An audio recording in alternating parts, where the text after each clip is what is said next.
Morning, everyone. Welcome to the online commission training. This training is being hosted by the North Carolina State Historic Preservation Office. This training is available for certified local government credit for commissions who have not met the requisite requirements for CLG training for FY 2019. This training will be available online on a YouTube channel, the link for which we will provide later. Questions will be posed throughout each training segment. You are welcome to include your answers in the text field on the YouTube channel for each video, or email your answers to me if you are seeking CLG training credit for FY 2019. Commissions who need the training credit for FY 2019 have until November 30th to answer the questions to receive credit for the training. My name is Amber Stimson. I am the Local Preservation Commission Certified Local Government Coordinator for the State Historic Preservation Office. This morning I will be discussing the North Carolina CLG and Local Preservation Commission program and kind of giving an overview or a framework for the legal basics of commissions in the state of North Carolina.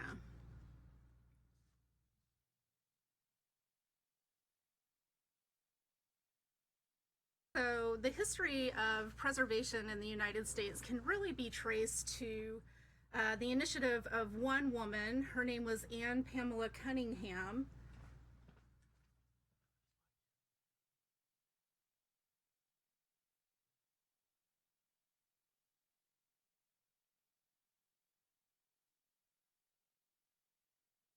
Sorry for the technical difficulty.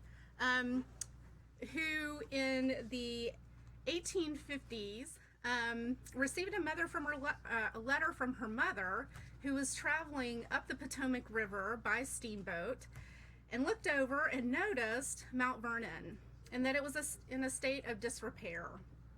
And she wrote her daughter, who was in her 30s, and said, you know, this can't be. This is the first, or the home of our first president. Something needs to be done to save this property.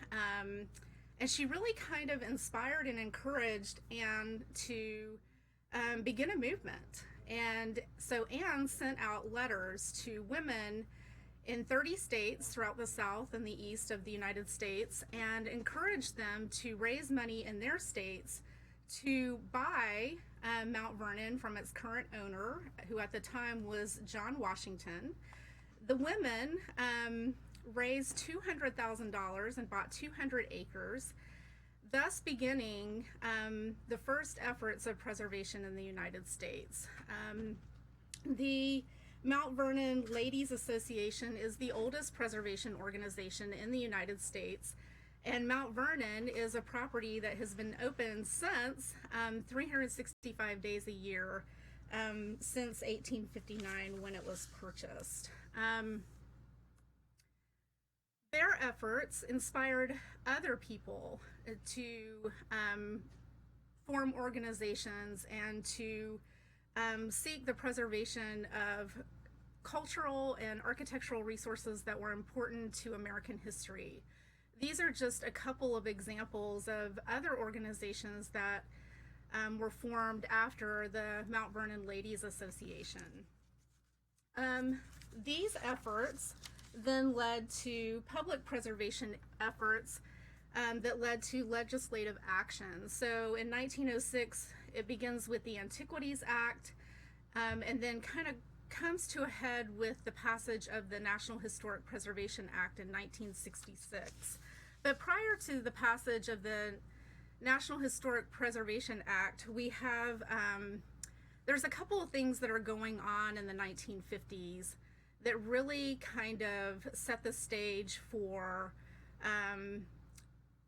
raising preservation awareness throughout the United States. And one of those things is the Federal Highways Act that was passed in 1956.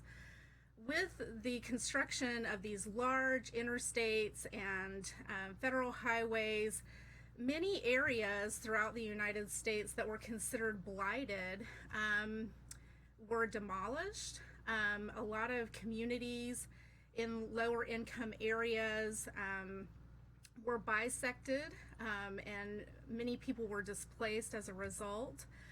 A lot of architectural fabric that could have been saved and rehabilitated was just wiped out. And people began to notice the changes that were happening and the effects that it was having on these communities, and they were like, no, this has got to stop. And so that's what really led to the passage of the National Historic Preservation Act, like I said, in 1966. Section 106 of that act requires federal agencies to consider the effects their undertakings will have on properties listed in or eligible for listing in the National Register. So that's very important to remember. It doesn't say anything about properties that are locally designated or recognized in another way. They have to be listed in or eligible for listing. The Act also required each state and U.S. territory to create its own state historic preservation office. And that office is to provide technical guidance to local governments and constituents within the state where they operate. It also created the National Register for Historic Places, which we're going to be talking a little bit more about later. When this act was passed, states likewise created legal frameworks at the state level that kind of mirrored the National Historic Preservation Act. And in North Carolina, this general statutes that deal with local preservation commissions can be found in NCGS 160A-400 to 400.14. And that's very important to recognize and remember. So if you are serving on a preservation commission, I would really recommend that you become familiar with NCGS 160A-400.1 to 400.14. And we're going to be reviewing a lot of the information that's outlined in the general statutes during this presentation today. There are over 100 local preservation commissions and 52 certified local governments currently within the state of North Carolina. The State Historic Preservation Office provides technical guidance and assistance to all of those commissions and certified local governments. It's important to recognize as well that when you're talking about historic properties, there are different types of designations for them. The first, and kind of like the creme de la creme, is National Historic Landmarks. And National Historic Landmarks are properties that the NPS comes in and identifies as being very important to our nation's history. And so they often approach a state historic preservation office and ask them kind of like for their feedback on whether or not they should landmark this property. But really, at the end of the day, it's the National Park Service or the keeper of the National Register that makes that decision about whether or not a property is supremely important to our nation's history, and it's designated as a National Historic Landmark. The National Register of Historic Places, when a property is listed on the National Register, it's typically done so by a private individual who approaches our office or a consultant working for a private individual, and we are involved with consulting with them. We send the nomination to the National Park Service for review and comment. And really, ultimately, it's the National Park Service who makes the decision about whether or not an individual property or a district is placed on the National Register. And then local landmarks and historic districts. This is kind of the most important, especially for commissioners to understand as far as the type of designation for historic properties. The process for local landmark and district designation is that the locals identify properties that are important to them and their communities, to your history, to your culture, And then you approach the state by submitting a local designation report. Pursuant to the general statutes, we have to have an opportunity to review and comment on this report. However, our comments are non-binding. So ultimately, it's the local preservation commission and the local governing board who makes the decision about whether or not an individual property or an area should be designated as a landmark or a district. So where do local preservation commissions get this authority to designate historic properties? Where do they get the authority to act as a quasi-judicial body? How does that work? So I don't know if any of you guys remember your civics class or anything you may have learned in political science or history classes, but we're going to kind of do a review of that today, some of those principles that you may have been taught back then. So the 10th Amendment of the Constitution delegates certain powers to states. And some of those powers, or examples of those powers, are the right to regulate marriage, the right to regulate usage of certain stimulants, the right to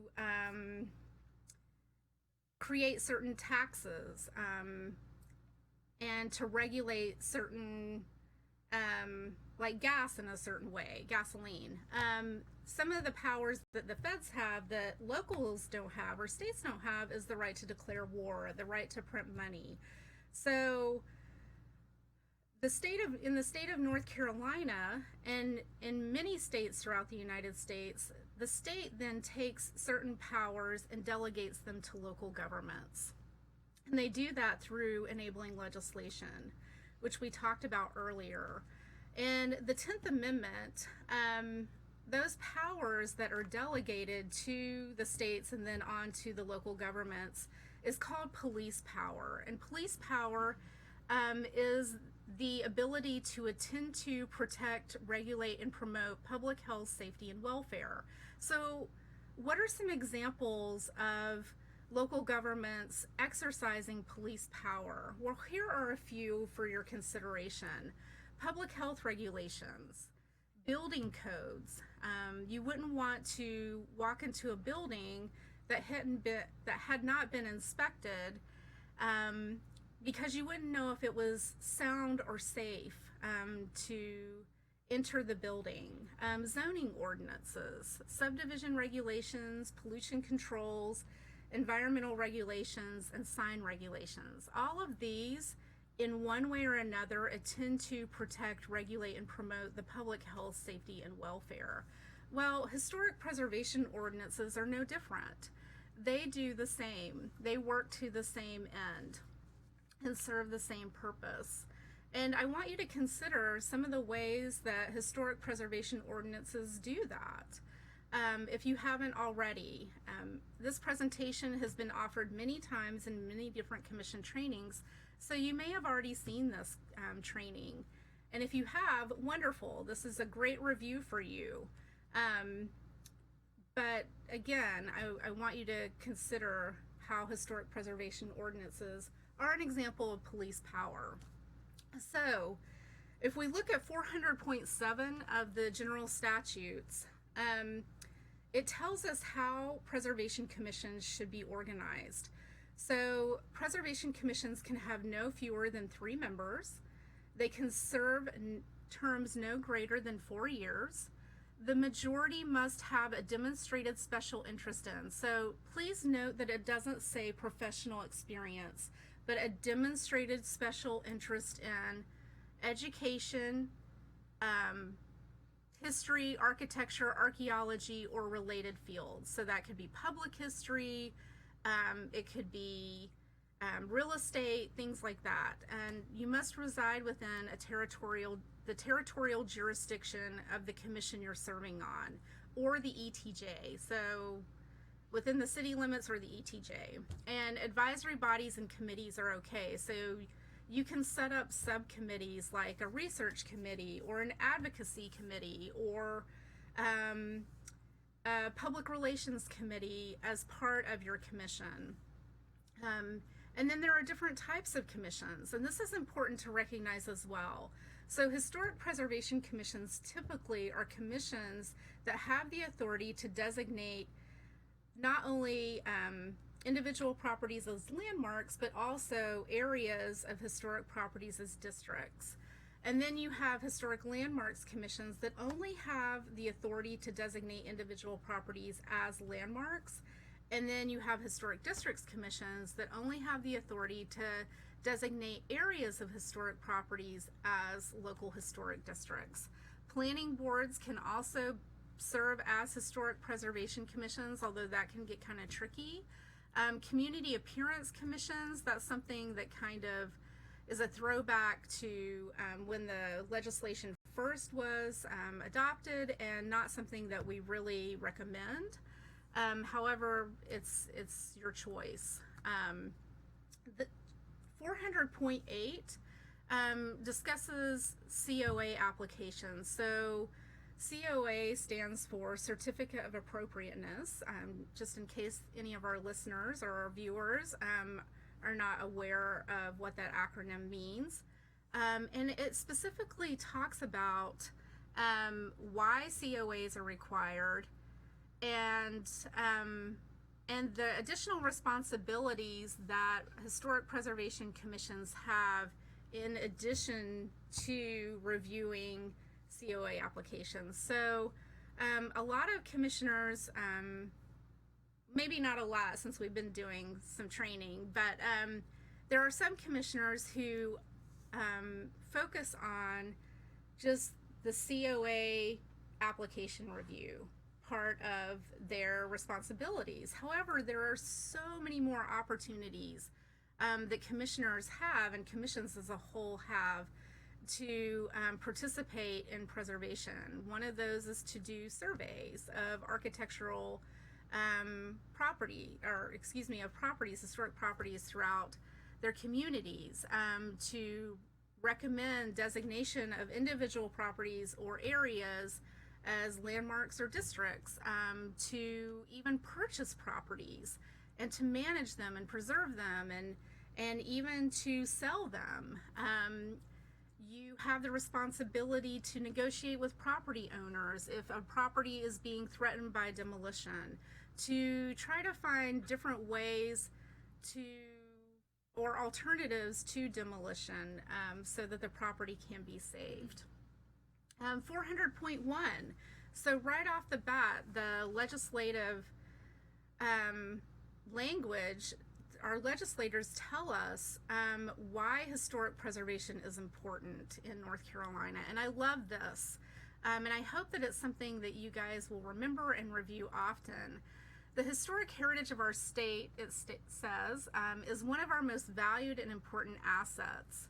The conservation and preservation of historic districts and landmarks stabilize and increase property values and strengthen the overall economy of the state. Safeguarding our heritage. How do we do that? By preserving any district or landmark therein that embodies important elements of its culture, history, architectural history, or prehistory. And why do we do this? To promote the use and conservation of such district or landmark for the education, pleasure, and enrichment of the residents of the city or county and state as a whole. Now, I think this is a little short-sighted, and I've said that before in trainings. So if you've heard this before, I apologize, but I'm going to share it again because I think it's important. We have, I think in 2015, the last count of tourists that came to North Carolina was something like 15 million. That's huge. That's a huge amount of people. Do you think it's just Americans that are coming to North Carolina? No. It's people from all over the world. And why do you think they're coming here? When I ask this question often in commission trainings, I get, well, the barbecue or mountains and beaches. No, other states have good food, and they also have mountains and beaches. Georgia to the west, South Carolina to the south, Virginia to the north, they all have mountains and beaches, right? What does North Carolina have that those other states don't have? Well, we have, number one, the Wright brothers, Visitor Center, and Kitty Hawk. We have the Lost Colony. We have Biltmore Estate. We have so many historic resources that other states don't have that are unique to North Carolina's history and identity. And that's really what preservation is about. It's about preserving those historic sites and buildings that provide continuity to our history as a state. And we don't just do it for people that live within our state or even our nation. We're doing it for people that live all over the world, for everyone that comes here to see those sites. So just keep that in mind as you're going throughout this work, as you're engaged in this work. It's not just for people in your community, it's for everyone. So what are we trying to protect as commissions? Basically, all of those things that are listed in the National Register, right? So we're not only trying to protect buildings, but structures. An example of a structure would be a bridge. Sites could be, well, they're usually archaeological in nature. Districts, we've already talked about, and objects. So an example of an object would be the USS North Carolina. And when you look at HPO Web, or if you apply this to HPO Web, you can see all the different types of designations. So Andy will be talking about HPO Web a little bit later, but each of the properties that have been surveyed in the state have a different type of designation associated with them. And perhaps he will explain that a little bit more. But if you have any questions, feel free to contact me after this presentation, and I'll be happy to walk you through that. So 400.8, going back to that, before a preservation commission can really start reviewing and regulating changes to historic properties, they have to have a building inventory in place. And that building inventory, because there are changes over time and history is not static, then that building inventory should be added upon or added to. And that's done through architectural surveys. And if you are a certified local government, there is money available through the Historic Preservation Office to apply for assistance in financing those architectural surveys. And we recommend, usually at the state office, that communities update their architectural surveys every 10 to 15 years.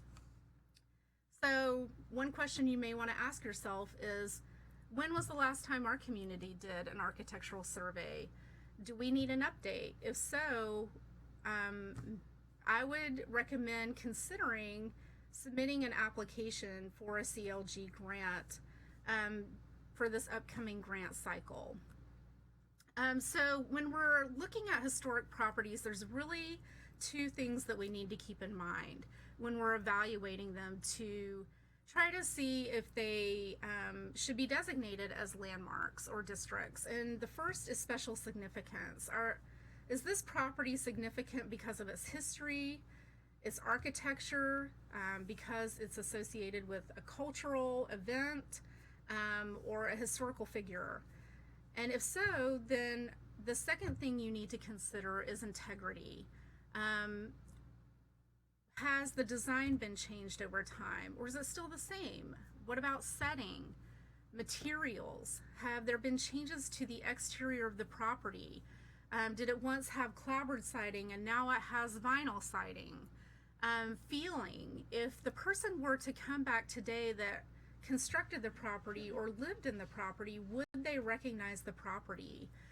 In association, does it still function as a store if it was originally constructed as a commercial building, or does it still read as a farm and function as a farm if that's what its initial purpose was and function? And then 400.9, excuse me, tells us when COAs are required. COAs are required whenever a property owner is proposing to construct new construction, to alter the exterior of the property in any way, to restore something that may have been lost, to move the property, and then, of course, demolition definitely requires a certificate of appropriateness. And when commissions are reviewing certificates of appropriateness, it's crucial for them to understand the parameters in which they should function. And the general statutes outline this for us. In 400.9a, it tells us that the commission shall take no action except to prevent that which would be incongruous with the special character of the landmark or district. So commissions do not have the authority to redesign a project, and they don't have the authority to dictate to a property owner the use of the property. All that you are required to do is to consider to decide if what's being proposed would be incongruous with the special character of the property. So one thing that you have to consider when you're doing that is incongruity, right? What does incongruity mean? Incongruity means unharmonious. And when you're looking at a property, you don't just look at the property itself. You need to look at not only the building, but the setting, everything that's around it as well. And there is a French phrase for this, and I'm going to butcher it hardcore, but it's tout ensemble. It means all together. So when you're looking at a landmark, you don't want to just look at the building. You want to look to see if there's any landscape features that contribute to its special character. Maybe light fixtures, or maybe there's a retaining wall that's there that contributes to the special character of the property. All of these things need to be considered when you're either designating the property or reviewing a COA application that's proposing changes to those elements. And how do we do this? Well, we do it through the application of design guidelines as well. And this is a quote that was taken from the Quasi-Judicial Handbook by Adam Lovelady and Professor David Owens at the UNC School of Government. It says, "It is critical that the Commission limit itself to the application of standards set by law. Public opinion is irrelevant for quasi-judicial decisions. The question is whether the evidence supports a conclusion that the standards in the ordinance are or are not met. A quasi-judicial decision is not a popularity contest. The Commission must fairly apply the standards in the ordinance regardless of popular opinion." Now, I recognize that this is easier said than done, but I'm sharing this with you because this is our goal, right, in reviewing COA applications and applying design guidelines. Design guidelines should be based upon the Secretary of Interior standards for rehabilitation, and those should be cited in the design guidelines. And really, what the Secretary of Interior standards is trying to do is to retain, preserve, maintain architectural features or the architectural properties of historic properties, architectural elements of historic properties, instead of replacing them. But if they're deteriorated beyond repair, then they can be replaced, but in kind, with in-kind materials. This is an example of the Charlotte Historic Districts Commission design guidelines.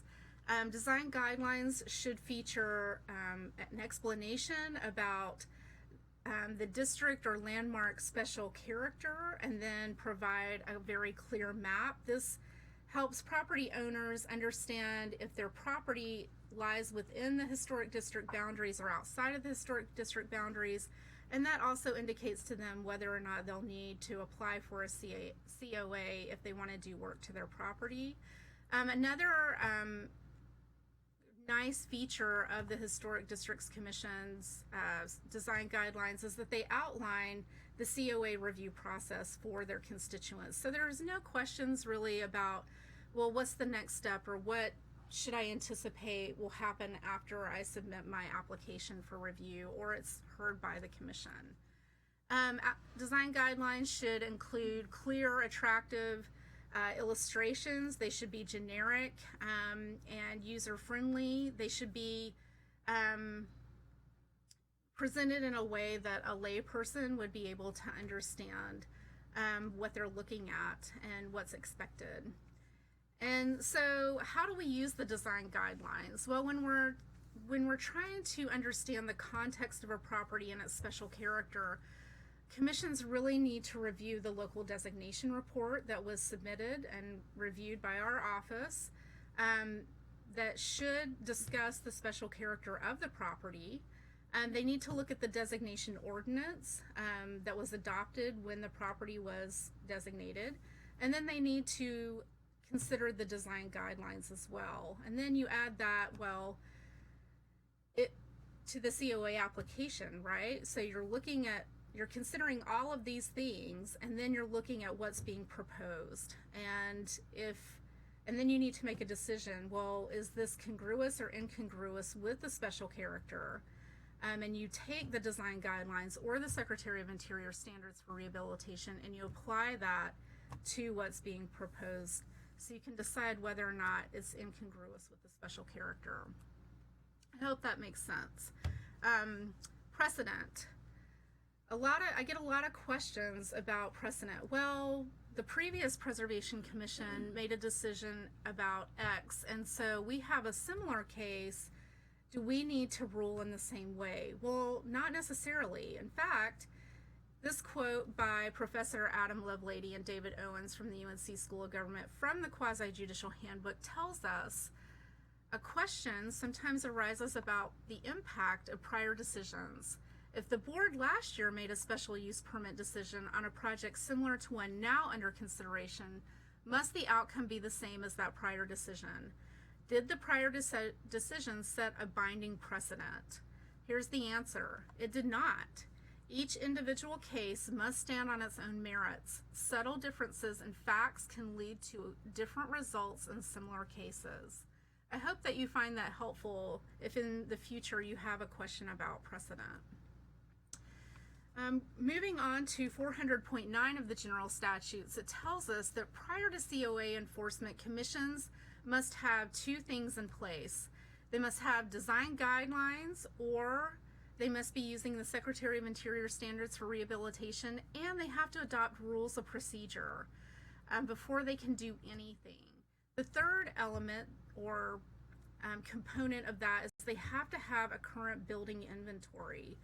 Minor works can be approved by staff. We learned that in 400.9. I really recommend commissions have a clear list of what's considered to be a minor work and what's considered to be a major work.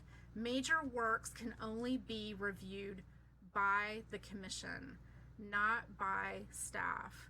And denials can only come from the commission, not from staff. So that's very important for staff and commissions to recognize and to remember. 400.9 also tells us that applicants have the right to due process, that those who may be affected by the proposed project need to be informed. There must be a public hearing, and that public hearing must adhere to the NC Open Meetings Law. Commissions have to act or decide on a COA application no more than 180 days from filing, and that means when you get a complete application. You can invoke 400.9D and request technical advice from HPO staff. Again, our comments are non-binding, but that is available to commissions if they just want maybe additional clarification on something or again, technical guidance. Appeals will go to the Board of Adjustment, except for state-owned properties. 400.13 tells us that property owners are allowed to do ordinary maintenance. It doesn't include changes to the design, materials, or the appearance of a property. But if you want to change a light bulb, that's totally okay. The commission does not need to review that, and staff doesn't need to review it either. If a property is considered unsafe or dangerous, if it's been condemned by a public safety officer, then safety trumps preservation. And you just got to let it go. Again, that's why it's so important to keep a updated and current building inventory, because you are going to lose properties along the way due to neglect or other things that may happen. And again, commissions cannot dictate to property owners how they are able to use their properties. That's just not in our purview of authority. In the state of North Carolina, we're very fortunate because our legislators have given us the authority to delay demolition for up to 365 days. Historic preservation is very important for our commissioners and for our constituents to understand that historic preservation cannot prevent demolition from happening, unfortunately. It can only delay it. And the purpose of the delay is for commissions and property owners to work together to try to find an alternative to demolition, whether that be moving the property offsite to another location, or it be selling the property to a person that does want to preserve it. Whatever the outcome may be, we're trying to look for an alternative to demolition. What historic preservation does, however, is manage change over time. We do recognize at the state office that regret only goes one way, and that's why it's so important for us to try to prevent the demolition of historic properties. The image on the left, some of you may recognize. It is of downtown Raleigh. You may notice that the legislative building is kind of in the top part of the image, and the block to the south of that is the block on which our building stands today. But prior to its construction, there were several lovely, looks like Victorian mansions along Jones and Blunt Street. That has been replaced by, of course, our building. Kind of ironic, but again, what demolition teaches us is that, again, regret only goes one way. Once a property is lost, it's lost forever. And so is that context and history that's associated with it. But again, historic preservation is not here to prevent change from happening. It's just here, its purpose is to manage change over time. And this is, I think, an example of how important preservation commissions are, and how they can manage that change effectively when a community does have a preservation commission and when they don't. So the image on the left is an image of Mary Surratt's house in Washington, D.C. At one time, it had shutters, it had its original windows, it had a landing, a stairwell leading up to a second floor entrance. It had a little kind of one-story addition on the left side, but because there wasn't regulatory review for changes that were proposed to the property over time, now it's completely changed. And I don't think that if Mary Surratt came back today, she would necessarily recognize this property as her house, her former residence. So, enforcement. Historic preservation commissions they don't have the authority, and they're not responsible for going out there and stopping work from happening. That is done through the local government. But it's important for property owners to recognize that unauthorized alterations to a designated landmark or a property in a local historic district do violate the terms of the designation ordinance. And these things should be handled in the same way as violations of other ordinances and zoning regulations.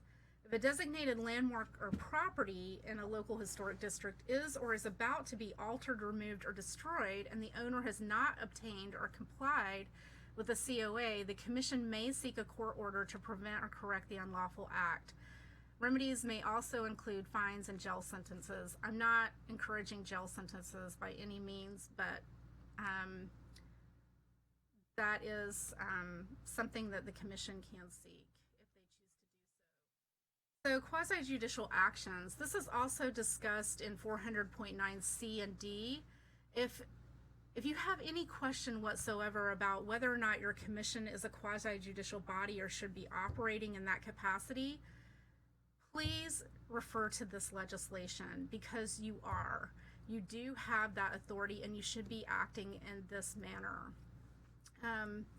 And what are some judicial responsibilities that commissions have? Well, you're interpreting the law, meaning you're interpreting the design guidelines or the Secretary of Interior standards, which is your law.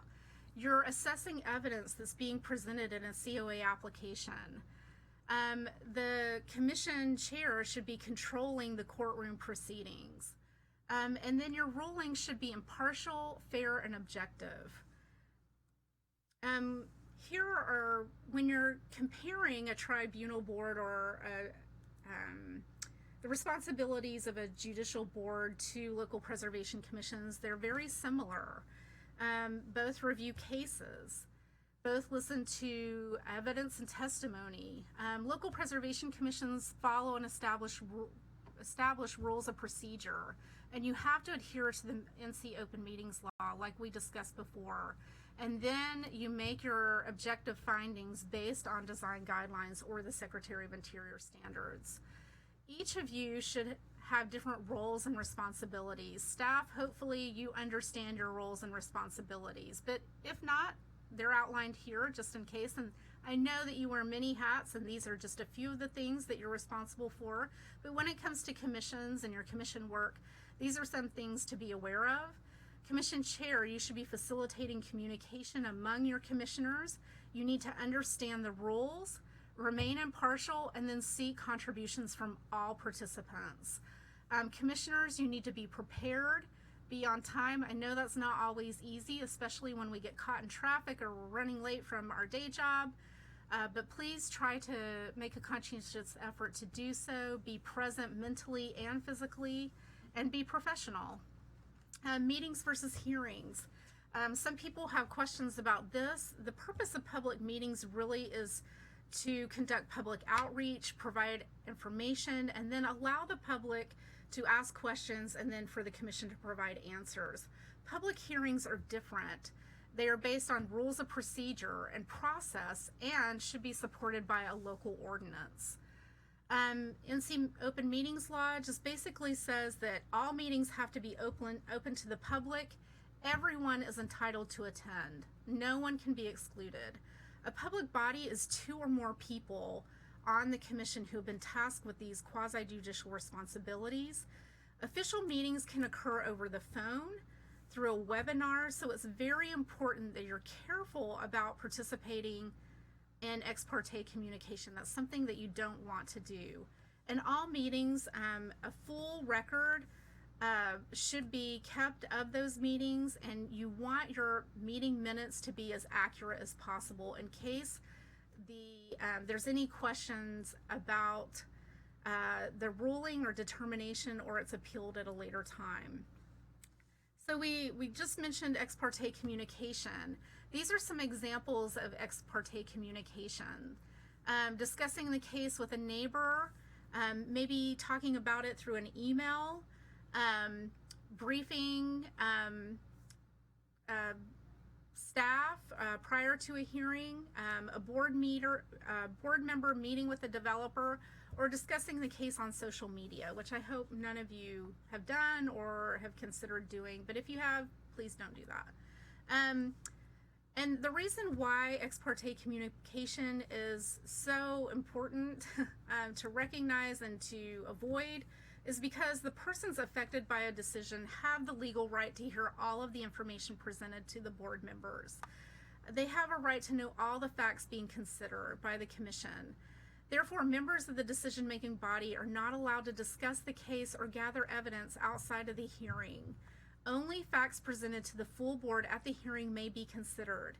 It is permissible for board members to view the site in question before the hearing, but they should not talk about the case with the applicant, neighbors, or staff outside of the hearing. If a site visit is made, the member should disclose that at the hearing and note for the record any significant observations.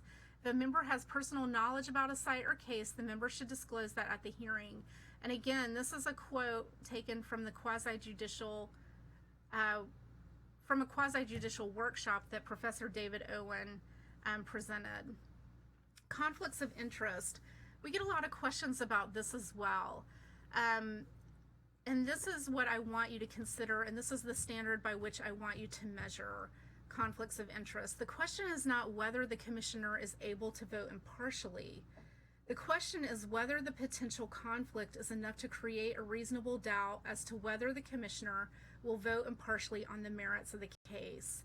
So just because you know this person and the commissioner is vowed to vote impartially, if their involvement with either the property owner that submitted the COA application or the work that's being proposed is in doubt, and it can create a reasonable doubt, then I would recommend that the person recuse themselves. These are available resources to commissioners. You may want to consider purchasing these for your individual use and reference.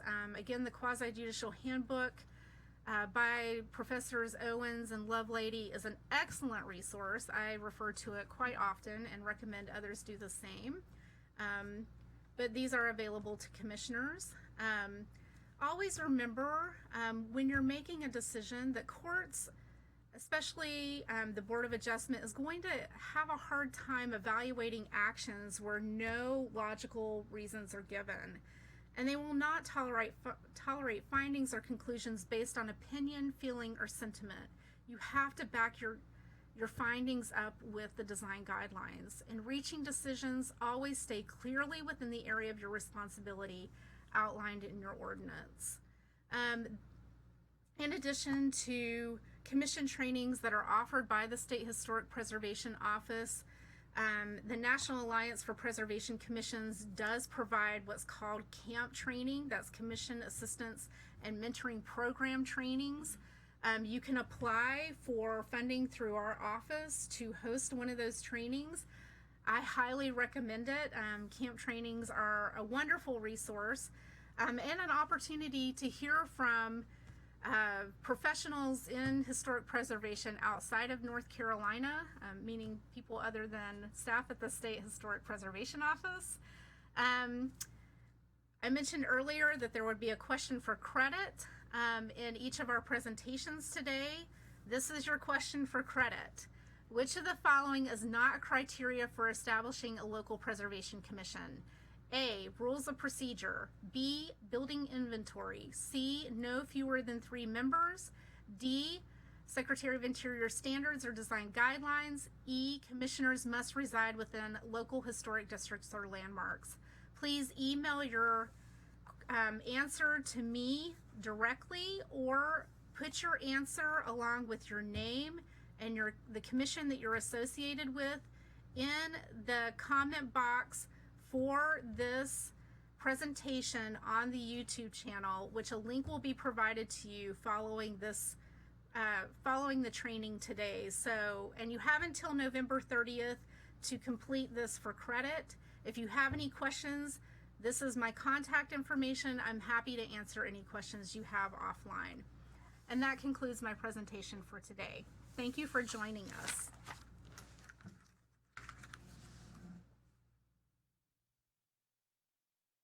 Excellent.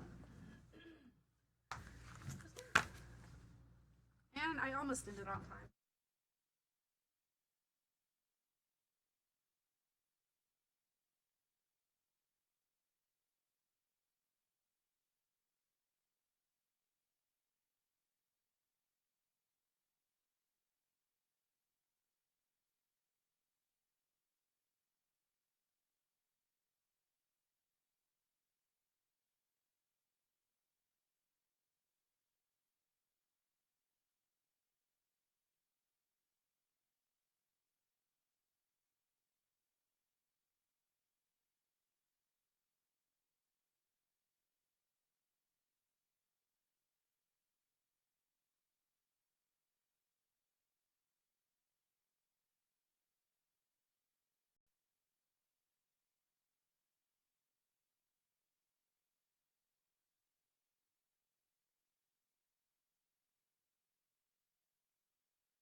Morning. My name is Debbie Bevan, and I am the Historic Preservation Specialist for Disaster Recovery in the North Carolina State Historic Preservation Office. And today I am going to be talking to you about the main federal disaster assistance programs that are available to all people, but especially how they apply in historic districts in North Carolina.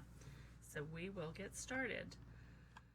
I'm going to start with this image from a flood in Fayetteville in 1908. So as we know, floods are not new. They seem to be increasingly common in North Carolina. This is from a postcard, and the title on it says Masonic Lodge during the Freshet of August 28th, 1908 in Fayetteville. And I think that's a beautiful word for something that really isn't so beautiful in reality. So I'm going to be talking about three government programs, three federal programs that you may or may not be familiar with. One is the National Flood Insurance Program. FEMA is another one. That's the one that probably is most familiar to you. And finally, there's a U.S. Department of Housing and Urban Development program through the Community Development Block Grants program. We're going to start with flood insurance. National Flood Insurance Program is a partnership between the federal government and communities that have been identified as having special flood hazard areas. FEMA has a relationship to this program. FEMA makes affordable flood insurance available in communities that agree to adopt and enforce floodplain management regulations. Within those communities, all property owners, whether or not they purchase insurance, are required to abide by floodplain management regulations and ordinances that are adopted by their local government because of their participation in the National Flood Insurance Program. At the core of these floodplain management regulations and ordinances is a requirement that new construction and substantially improved or substantially damaged properties must be elevated so that the lowest floor is above base flood elevation for that site. Base flood elevation is defined as the elevation of surface water during a flood having a 1% chance of occurring in any given years. And that is frequently called the 100-year flood, but flood authorities are trying to get away from that term because, as you all know, we've had a number of 100-year floods in the last 20 years. So it's a little misleading. The other terms I need to identify are substantially improved or substantially damaged, and that basically means that greater than 50% of the value of the property is calculated to be damaged or improvement. So if you spend more than 50% of the value of the property on your repairs, it's considered to be substantially damaged or substantially improved. The National Flood Insurance Program does allow for special consideration of historic properties. It's important to know that owners of historic properties may request a variance from some of the requirements of their local ordinance. To make this request, it first requires a historic building certification from the SHPO, from the State Historic Preservation Office. There is a link on our website to a specific form that you need to complete requesting certification, and I will give you that citation a little later. Our office will certify that a building is historic. It could be in a National Register Historic District or in a locally designated district. But, this is important, local governments are not required to issue variances and in fact are discouraged from doing so by the flood insurance program. And I need to say that regardless of whether a historic property owner requests or is granted a variance, Mitigation measures to minimize future flood damages should always be considered when historic structures are rehabilitated or are repaired following a flood or other hazard event.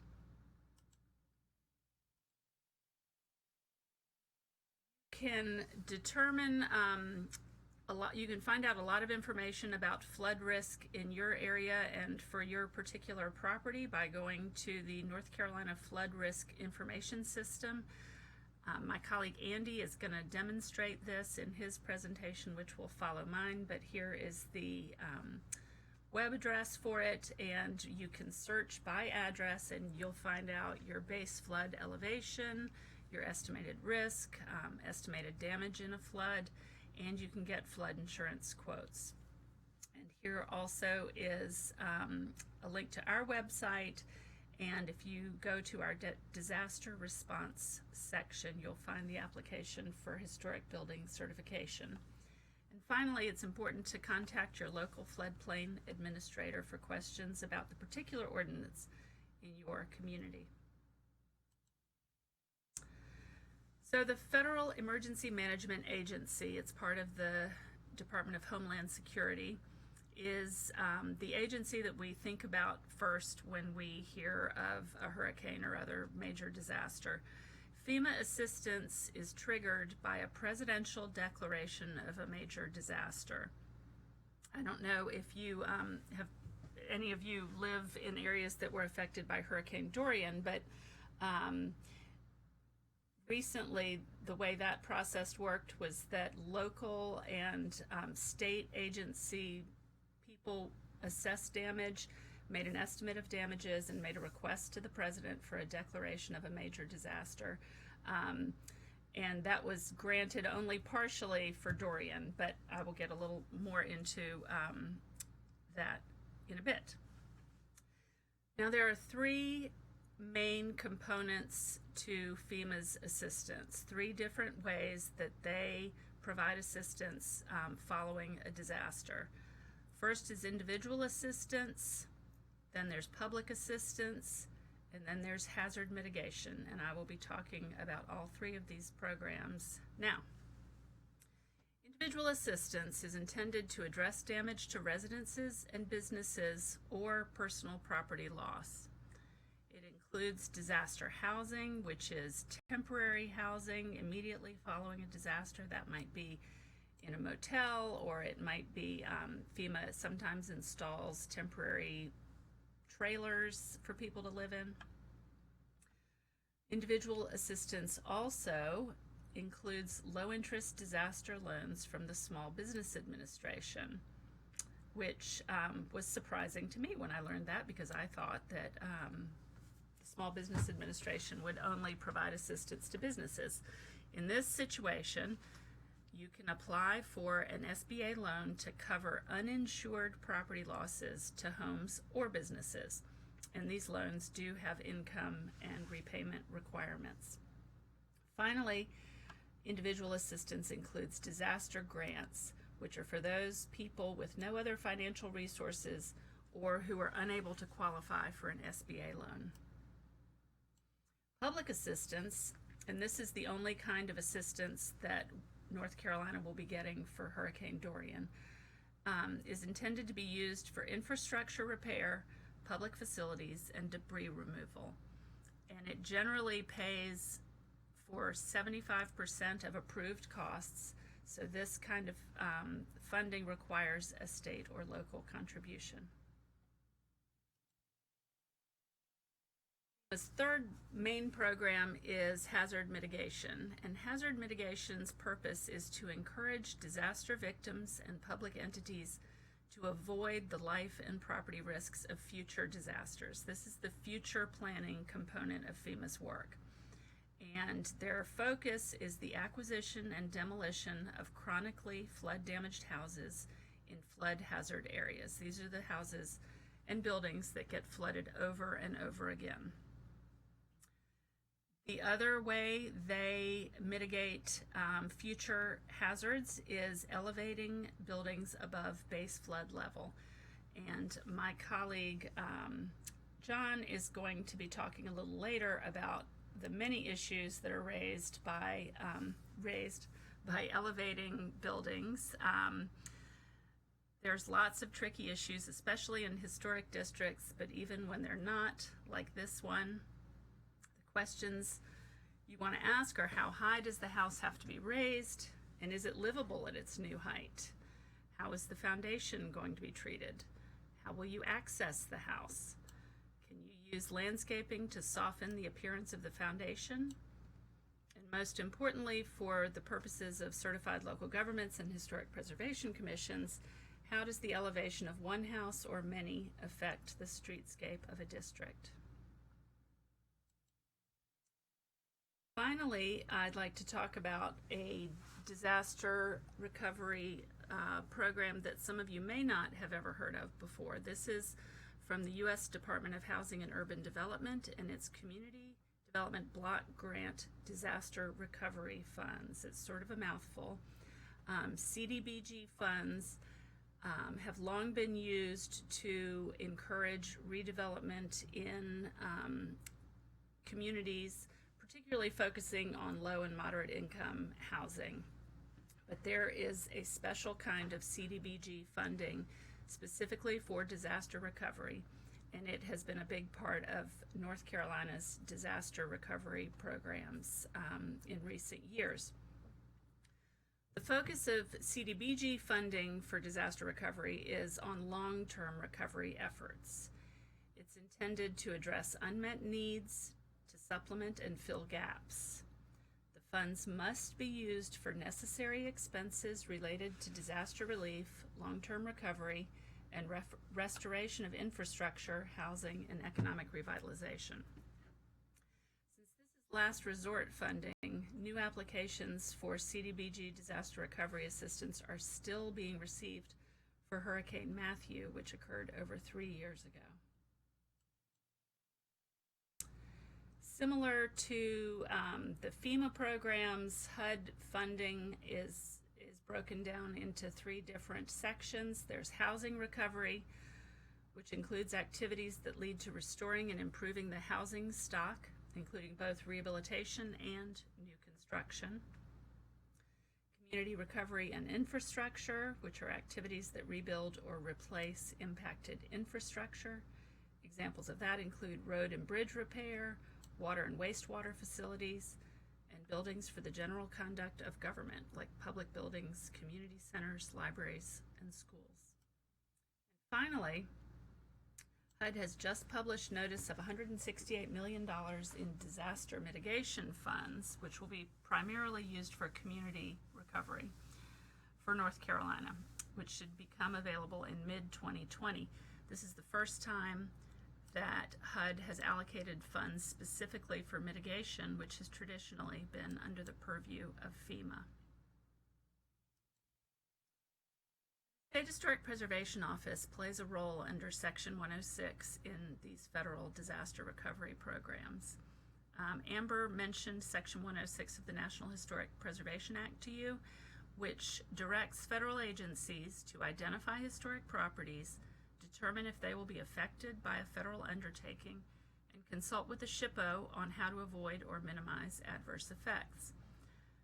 So in terms of disaster recovery programs under our office's environmental review responsibilities, we have established broad programmatic agreements for individual declared disasters with FEMA, the North Carolina Department of Public Safety, the North Carolina Office of Recovery and Resiliency. And these agreements provide a framework for our Section 106 responsibilities in relation to particular storms. They might include ways for us to expedite our review.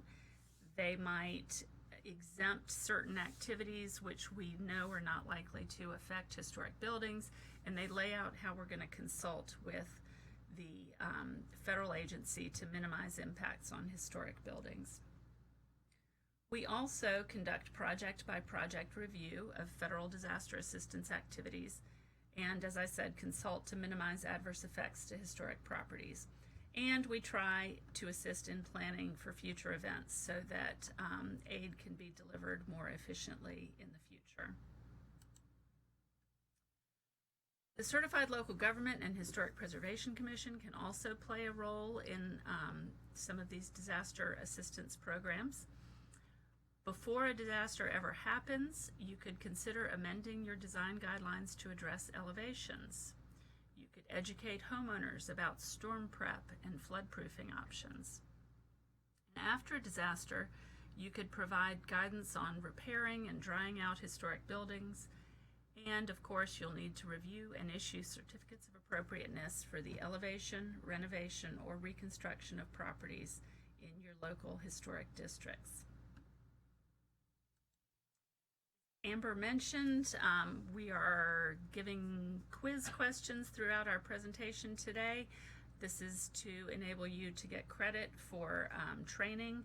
And my question is, what are the 3 big types of assistance that are available through FEMA?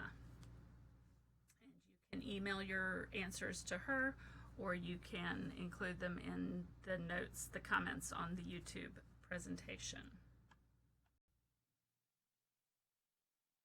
That concludes my presentation. Here is contact information for our office, both for me and Renee Gledhill-Early, our Environmental Review Coordinator, as well as our website, which is where you can find that historic building certification application and GIS maps that my colleague Andy will be talking about next. Thank you very much.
Good morning. My name is Andy Edmonds. I'm a geographer with the North Carolina State Historic Preservation Office.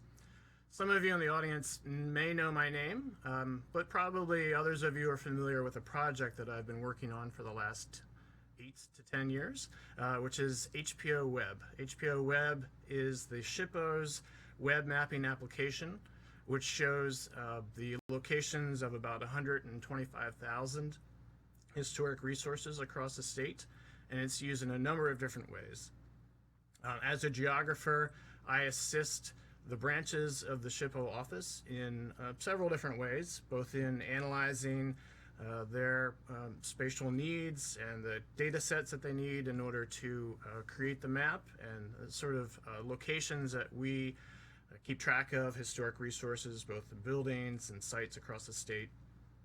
And then today I'm going to talk to you a little bit about how the work that I've done can help local commissions and CLGs and respond to and prepare for severe weather events.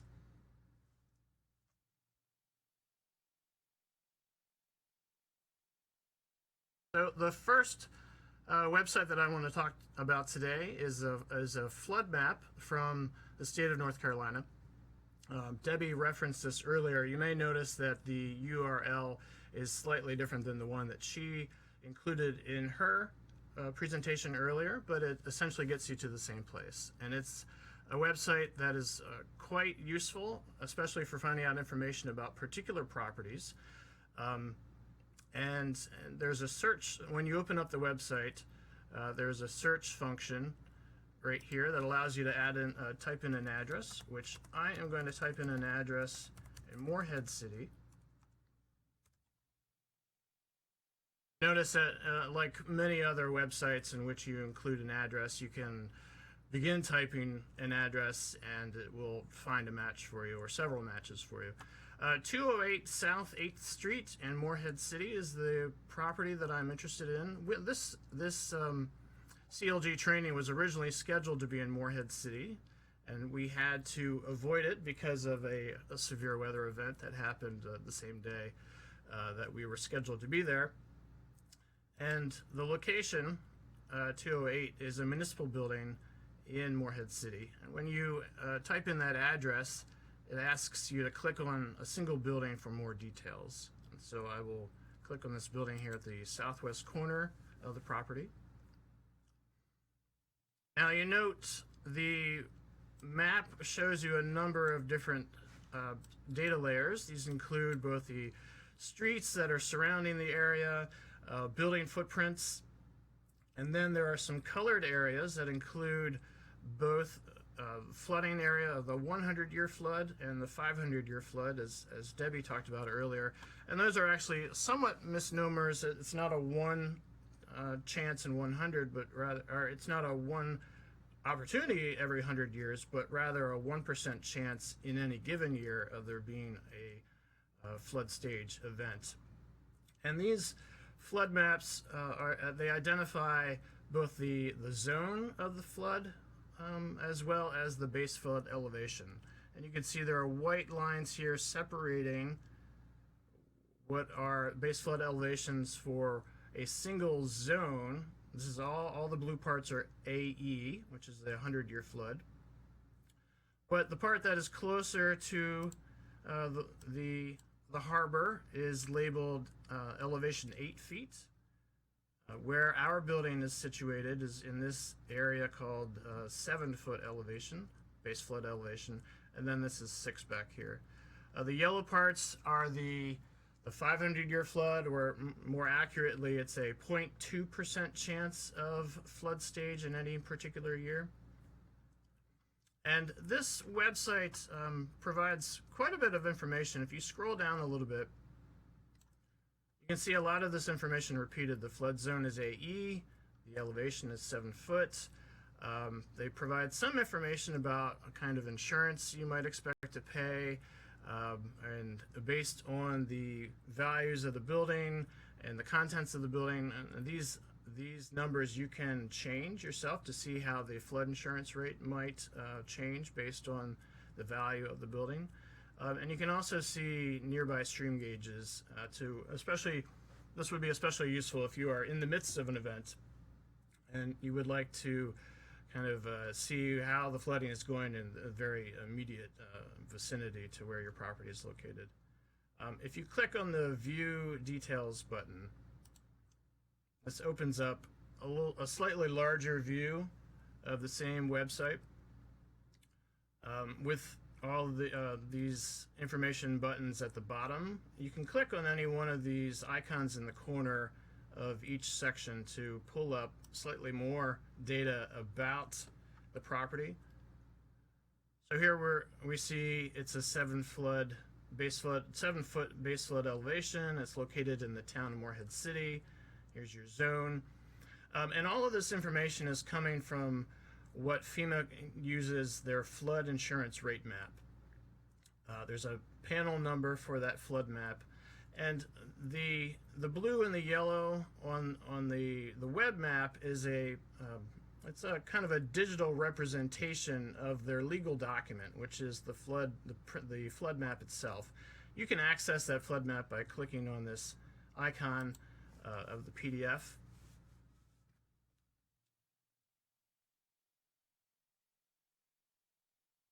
And here you see the flood insurance rate map for most of Morehead City with those same blue and yellow zones colored on the map. There is more information at the bottom about when this map was designed, if it's been revised at any time, what all the letters and the numbers mean in this legend on the left, and if you have other properties nearby, what are the adjoining panels that you can look at for the other flood insurance maps. So I think this is a useful document. This firm is the legal document that you would need in order to receive flood insurance and understand it a little better. The mapping site is more useful in terms of navigating from property to property, but you may want to print one of these if you need to for individual properties in the process of getting flood insurance for a single structure. Now, if you're interested in making maps for your community from this website, I actually recommend going to the FRIS site. There's a button up to it in the corner here. It says go to FRIS. And FRIS is the flood risk information system that the state puts together.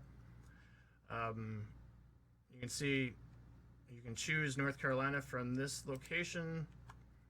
There's a little welcome box here, and then you can re-enter the address of the property that you're interested in. And I'll type in that Morehead City address. You can also pick on individual counties and zoom in that way.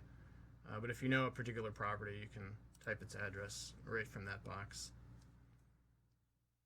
A lot of the information on this map is duplicative of what we've just seen. So the flood insurance, the zones, there's some information about the risk to the building. They have an ability on this site to plug in the value of your home or the contents of your home and get some information about the insurance.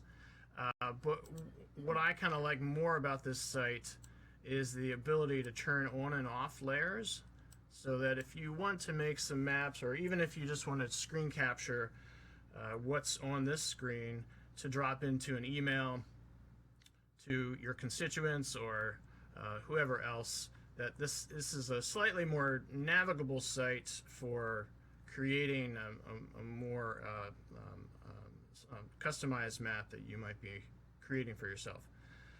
So a legend box pops up automatically that shows you the various zones, the floodway zones, and other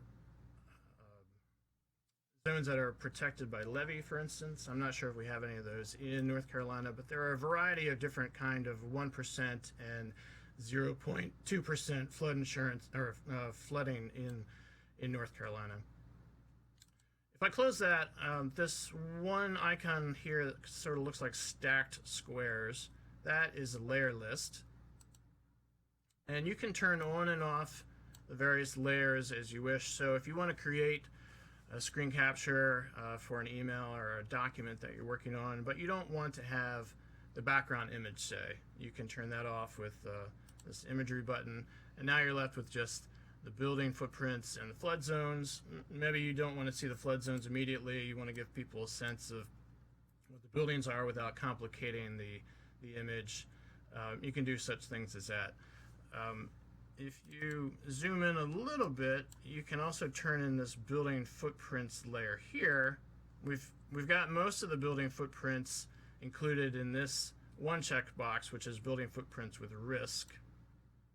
So you can see I can toggle that on and off, but there's a second layer for building footprints that you can turn on, which actually shows you some of the smaller structures like sheds,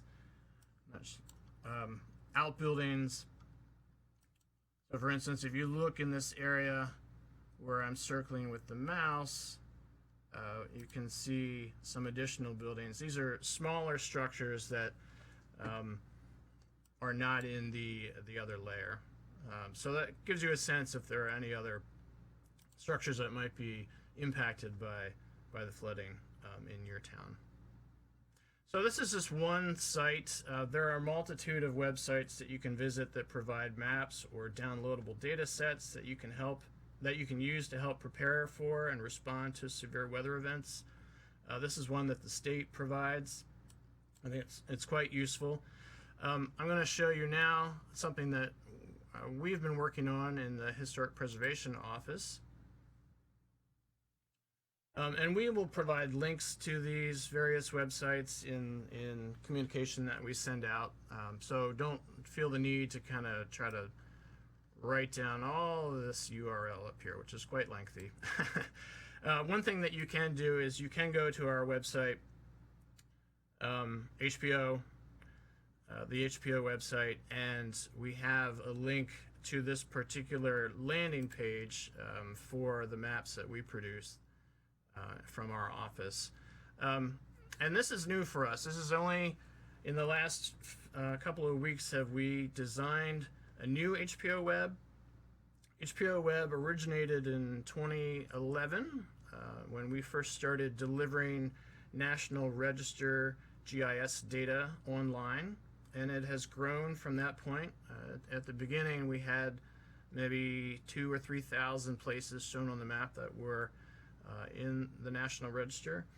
And now we have moved into a gallery of web maps using a different platform for our map delivery.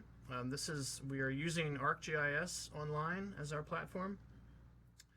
And when you enter our gallery space, we have 5 of our maps that pop up immediately. And these are HPO Web 2.0. There are various audiences for each of these versions. Feel free to look through any of them that you wish. Each version has a slightly different set of data layers and tools in them, but all of the websites have the same basic data about historic structures and sites in the state. So today we're going to look at the advanced user version. So I just click on that button and our website pops open. Now I know a lot of people like to just skate right through the splash screen, but I would bring your attention to it. Give some information about the various tools that are within the website that you can use. There's also some maps that you can click on to find out who our points of contact are in our office for your area. And then just some other information about how the website functions. There's a legend, which is useful as well. You can print that out and have it by your computer side. And note that our website does not work on Microsoft Edge very well, so you'll want to use Chrome or Firefox. If you click on the button that says you understand and agree everything that I just said, and that we assume no legal liability for any errors in the data. You click OK. And this is how most of the websites, the versions of our website, will look when you open it, which includes all of our historic property data. Here in the corner, we've got two buttons. The one on the far right with the 4 squares allows you to change the background view. So currently it's showing you a street map, but if you wanted to see an aerial background, you can easily change that, and we'll zoom in and see that a little closer. Or a topographic map. There are a variety of different backgrounds you can choose from. Most folks would probably just use either the streets or the aerial background. The other button in the corner up here is again little stacked squares these are the data layers, and you can expand these to see exactly what we have available to you. Amber had mentioned earlier that we give a different designation, or we divide all of our surveyed historic resources into various categories. There's the National Register, which are the blue dots on the map. We then also have Study List, which is I like to think of it as the JV team to the National Register. These are properties that are important in our state and may also be on the National Register if they bubble up to that designation at some point. Determined eligible are properties that we find eligible for the National Register through Section 106 process. There's also local landmarks and districts, which will have particular interest to those of you in historic commissions. And then the bulk of the rest of our data are just places that are interesting, but don't necessarily have a historic designation of their own. So those are, you want to keep in mind these two buttons up here. But let's return to that same spot in Morehead City. And you can find an address and zoom to an address using this search box up here. So if I type in 208 South 8th Street,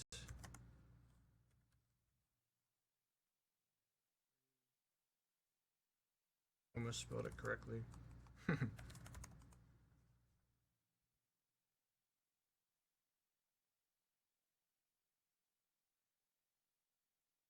So here we are at that same location in Morehead City. This is the municipal building at that location.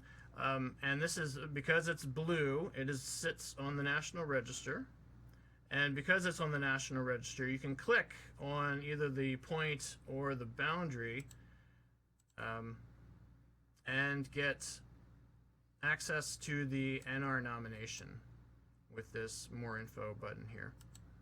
So if I open that, this will open up the National Register of Historic Places registration form with Morehead City as the name of the property and all the information that comes within this.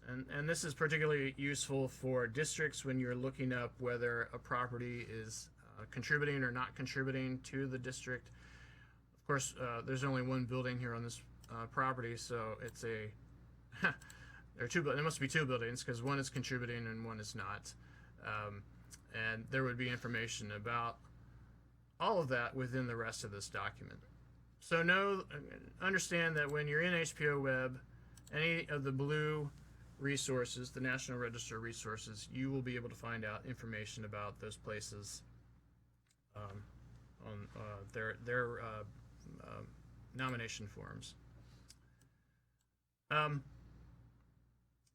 Now you note that we have surveyed a number of properties in Morehead City. We've got some houses and brick stores and the Carteret County Curb Market. These are all places, these green locations are all places on our study list, and they were put on the study list in 2001, which was a fairly lengthy time to be on the study list, but any one of these with some more documentation and someone to write up a nomination could find itself on the National Register as well.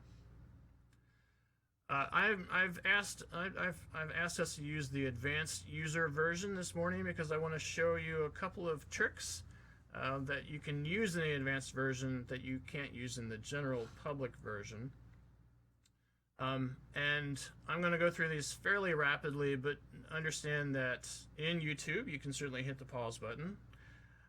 And also know that in a few weeks we will be hosting another webinar, some training on how to use our new version of HBO Web. So be on the lookout for information about that by email.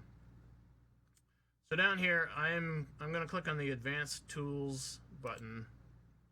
Then there's the first option here is Add Data. This tool allows you to add additional data sets to the existing map, and I want to add in some flood data that we just looked at.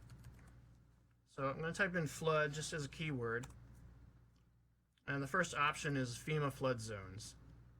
So I want to add that to the map.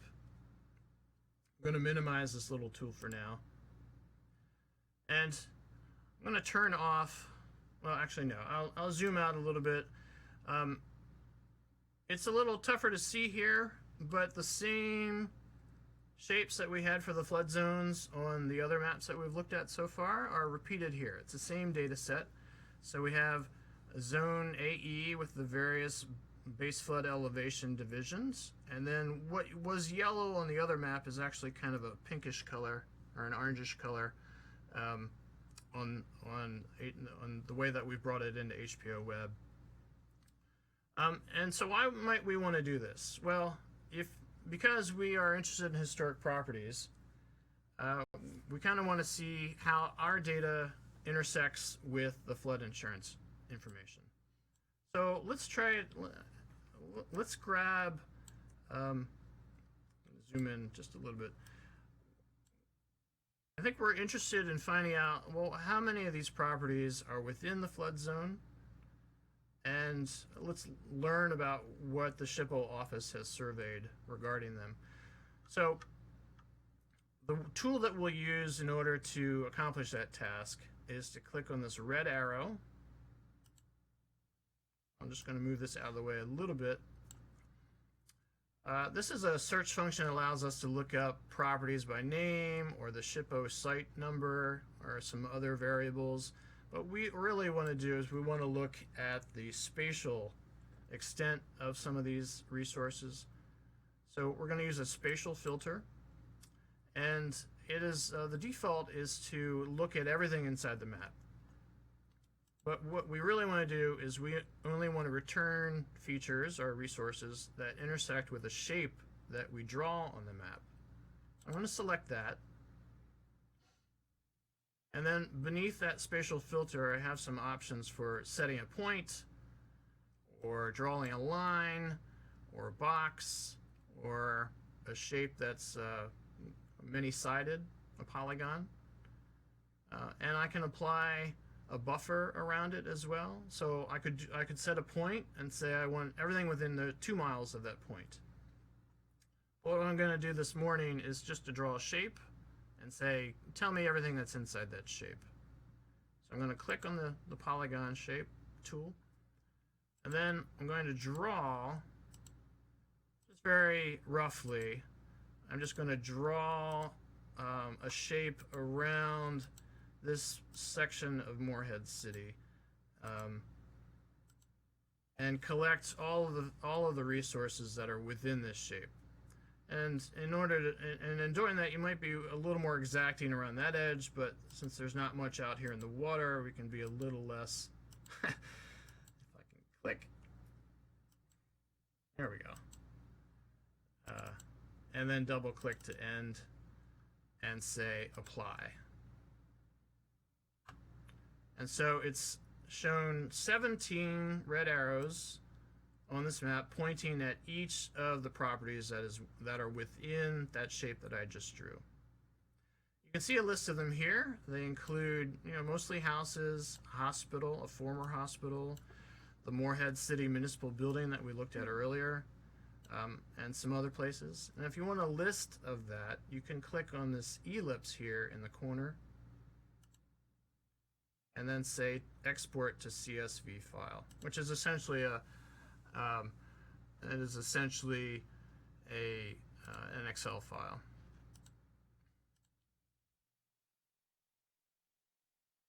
You can bring this into Excel. Right now it's just open it up automatically in Notepad. But it gives you a list of all of our site ID numbers, the names of the properties, their addresses, and their status, their historic designation status. So this is a quick way of getting a count or a list of all the properties that might be affected by a flood zone or any other area of interest that you're looking at. I'm going to zoom out a little bit. I want to display this add data search tool one more time. And this time, instead of looking for floods, I'm going to look at hurricane. Here we have active hurricanes, which I looked at this yesterday, and the only active hurricane that we have around the globe right now is actually off the coast of India. But you could certainly add that layer and see how close the hurricanes are coming to the North Carolina shoreline. But rather than the active one, I'm going to add the recent hurricanes and cyclones. And zoom out a little bit. And so this is just, I forget the extent, this might be just this particular season. You can click on any one of these lines and see this was Hurricane Dorian, and all of the other weather events that occurred nearby to North Carolina this year. So this is HBO Web. We'll have much more to talk about HBO Web in a few weeks, but I have one final website that I want to talk to you about. And that's actually accessible through HBO Web in the same way, through that Add Data button. There is, instead of hurricane, this time I want to look at something called social vulnerability. There's a data set which you can add to HBO Web, but I'm going to show you a different way of accessing it right now. Social vulnerability is something that the CDC has put together, and you can click on one of these detail buttons to learn about the index. And I'm going to open up in a new website here. So this is the CDC's Social Vulnerability Index. It's from 2016. They make this data available at the census tract level as well as at the county level. And so what is it? What is social vulnerability? Well, those of us in historic preservation talk a lot about historic structures and the built environment. And today, I've also discussed a little bit about where the built environment intersects with geographic areas of high natural hazard risk. However, I'd like you to also consider what social scientist researchers call social vulnerability. And social vulnerability is based on census data, and I'm going to show you their documentation here. This is actually going to be on the quiz, so this is the part where you might want to pay most attention. So the Social Vulnerability Index takes a whole bunch of census data variables, and they've broken them into 4 categories: social economic status, household composition and disability, minority status and language, and housing and transportation.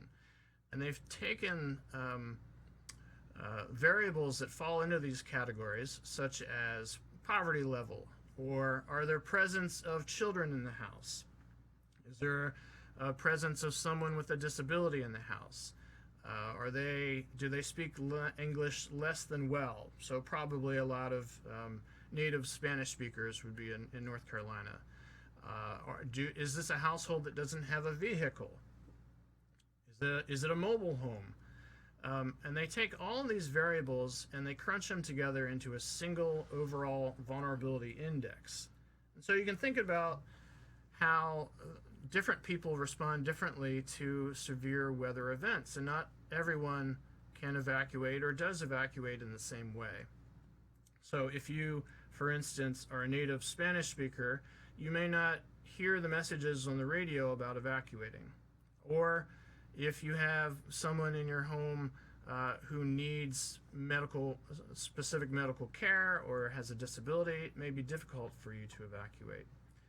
Obviously, if you are living in poverty, it's a lot harder for you to leave your home and stay at a hotel while the hurricane is playing out. So that's a index which I think is useful for understanding how you can measure disparate neighborhoods in a way to understand how folks might react to or prepare for a severe weather event.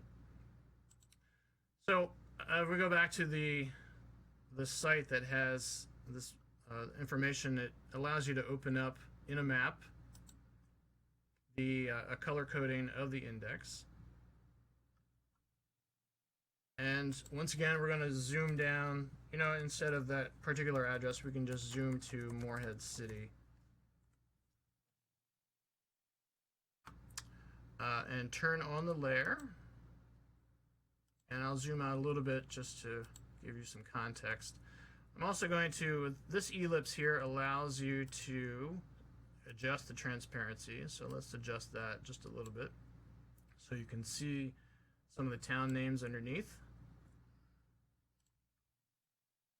And so we have some, I'm sorry, one last thing. The legend will be located right here. So it's an index that goes from 0 to 1, with 0 being the lowest vulnerability. These are the yellow areas, and the very dark blue areas being the areas of highest vulnerability. So you notice that the areas along Pine Knoll Shores are yellow, whereas this corner of Morehead City and Beaufort is higher in blue. You can click on any one of these locations and they will give you the overall SVI score and then by group of variables what is the concern. So it looks like in this particular census tract that I've clicked on, the minority and language theme is actually the area that's of least vulnerability. So there may not be as many Spanish speakers here. Let's click on a different one. That as well. I feel like there was one in here that I looked at earlier where there was a higher percentage of Spanish speakers. But anyway, this gives you a sense of each of the themes, like what is driving the vulnerability for each of these census tracts. And folks that live here are probably a little wealthier, English speakers, have resources that they can rely upon when evacuating from a hurricane, whereas folks here are perhaps living in mobile homes, or maybe there are higher numbers of folks with disabilities living in these areas. And these are, I suspect that if you look at this map in your own neighborhood, in your own town, you will identify that this probably makes sense to you. But what I think this provides is a quantifiable metric which you can use to make some decisions ahead of time and after an event. So, like, you know, how would a CLG or a local historic commission use this metric?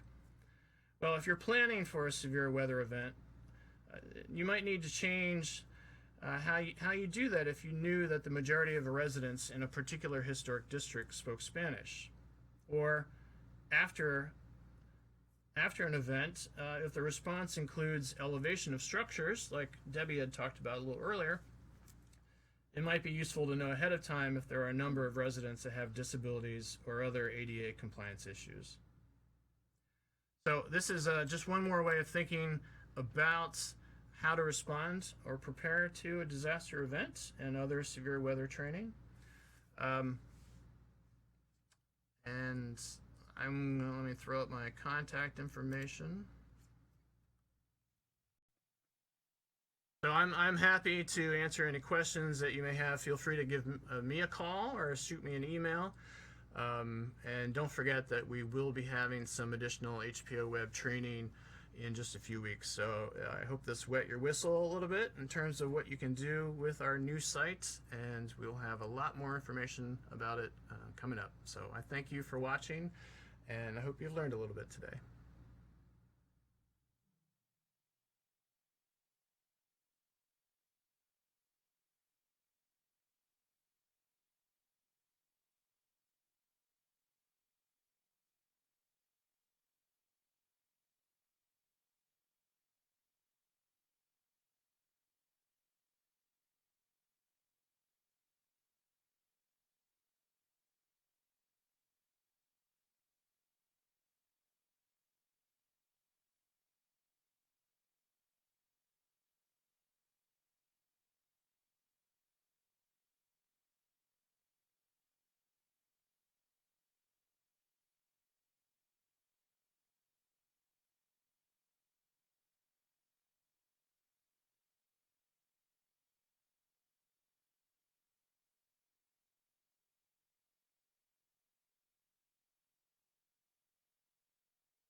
Everybody back to the next session of our CLG training workshop.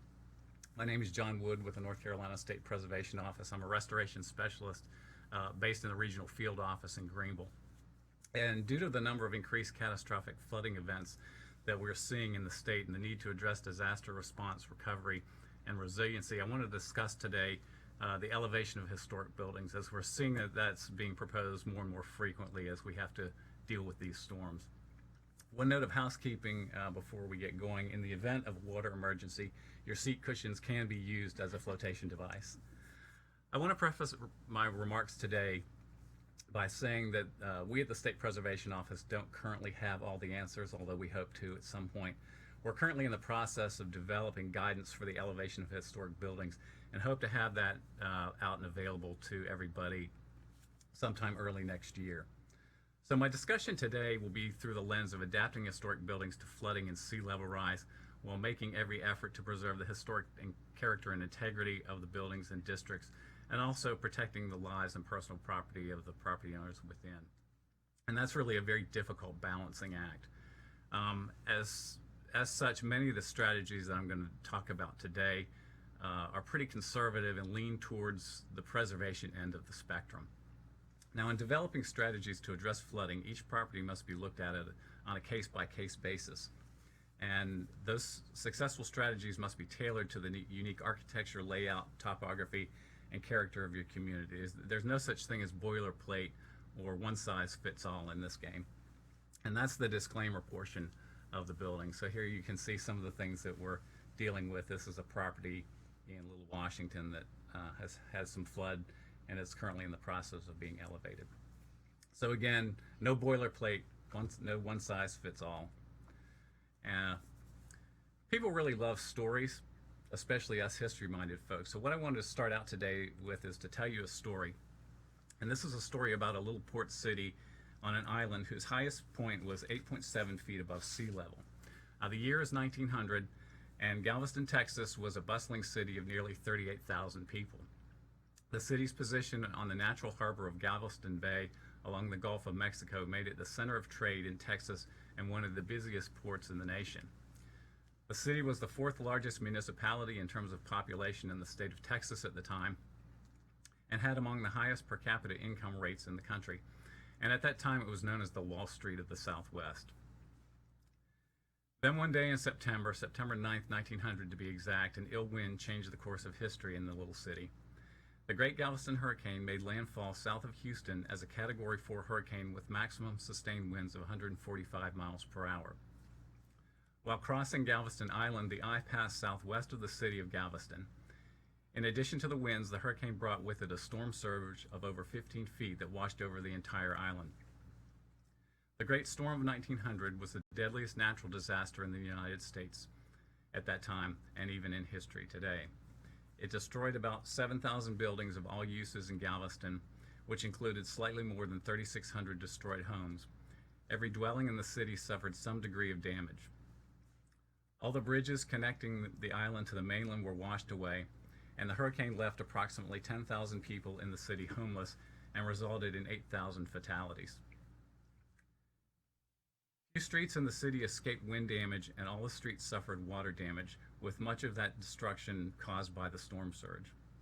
The 1,900-acre arc-shaped area of destruction encompassed the west, south, and eastern portions of the city, and this area experienced complete demolition of structures, and nothing within this zone remained standing after the storm. The northern part of the city was categorized as an area of partial destruction. In the immediate aftermath of the storm, a 3-mile-long, 30-foot wall of debris was situated in the middle of the island. To prevent future storms from causing destruction like that of the 1900 hurricane, the city of Galveston hired a team of engineers to design 2 civil engineering projects for the protection from future storms.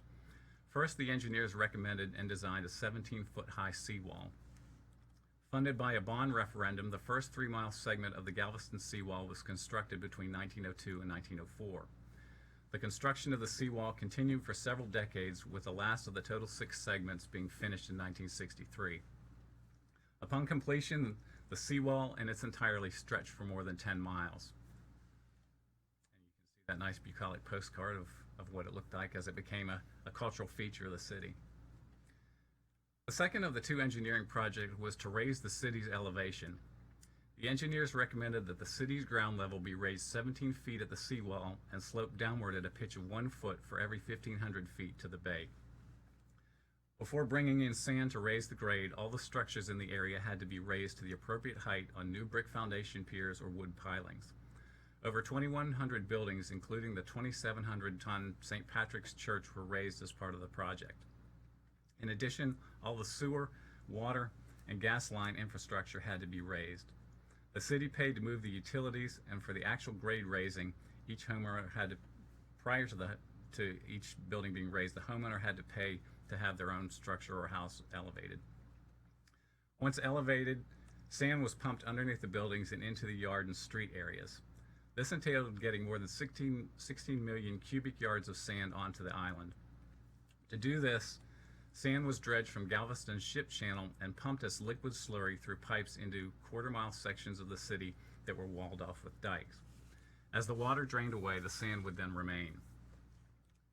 By 1911, the grade of about 500 blocks had been raised, and some just by a few inches and others by as much as 11 feet. It's estimated at the time that it cost $16 million to build the seawall and raise the grade. While Galveston received financial help from the county, state, and federal governments, a large portion of the burden had to be carried by the city itself. Human technology and lots of money made it possible for the city of Galveston to remain on such unstable and vulnerable land. The seawall was listed in the National Register of Historic Places in 1977.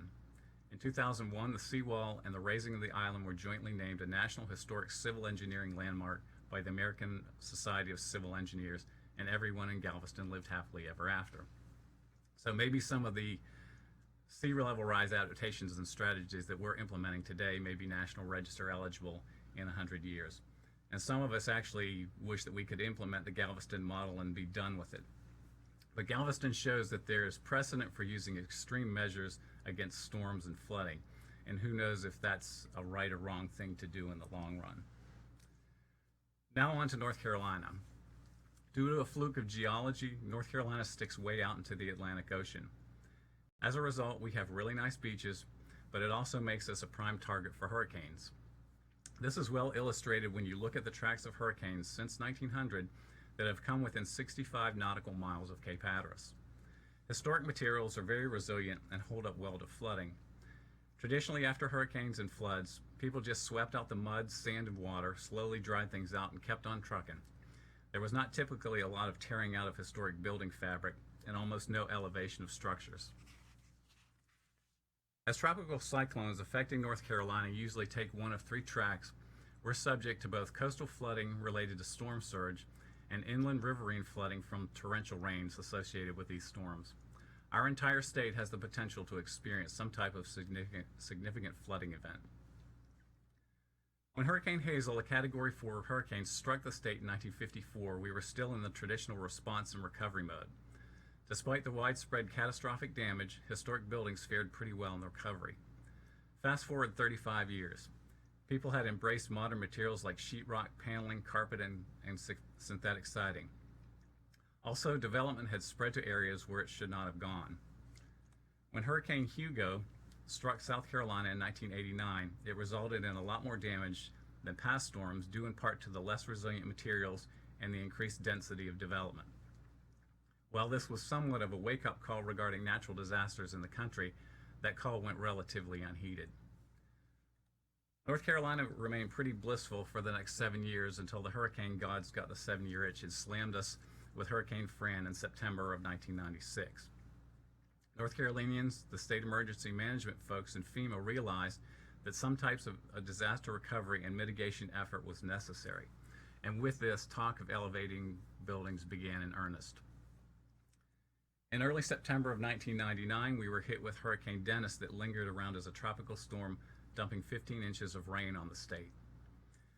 2 weeks later, we were hit by Hurricane Floyd, bringing an additional 19.5 inches of rain and a 10-foot storm surge.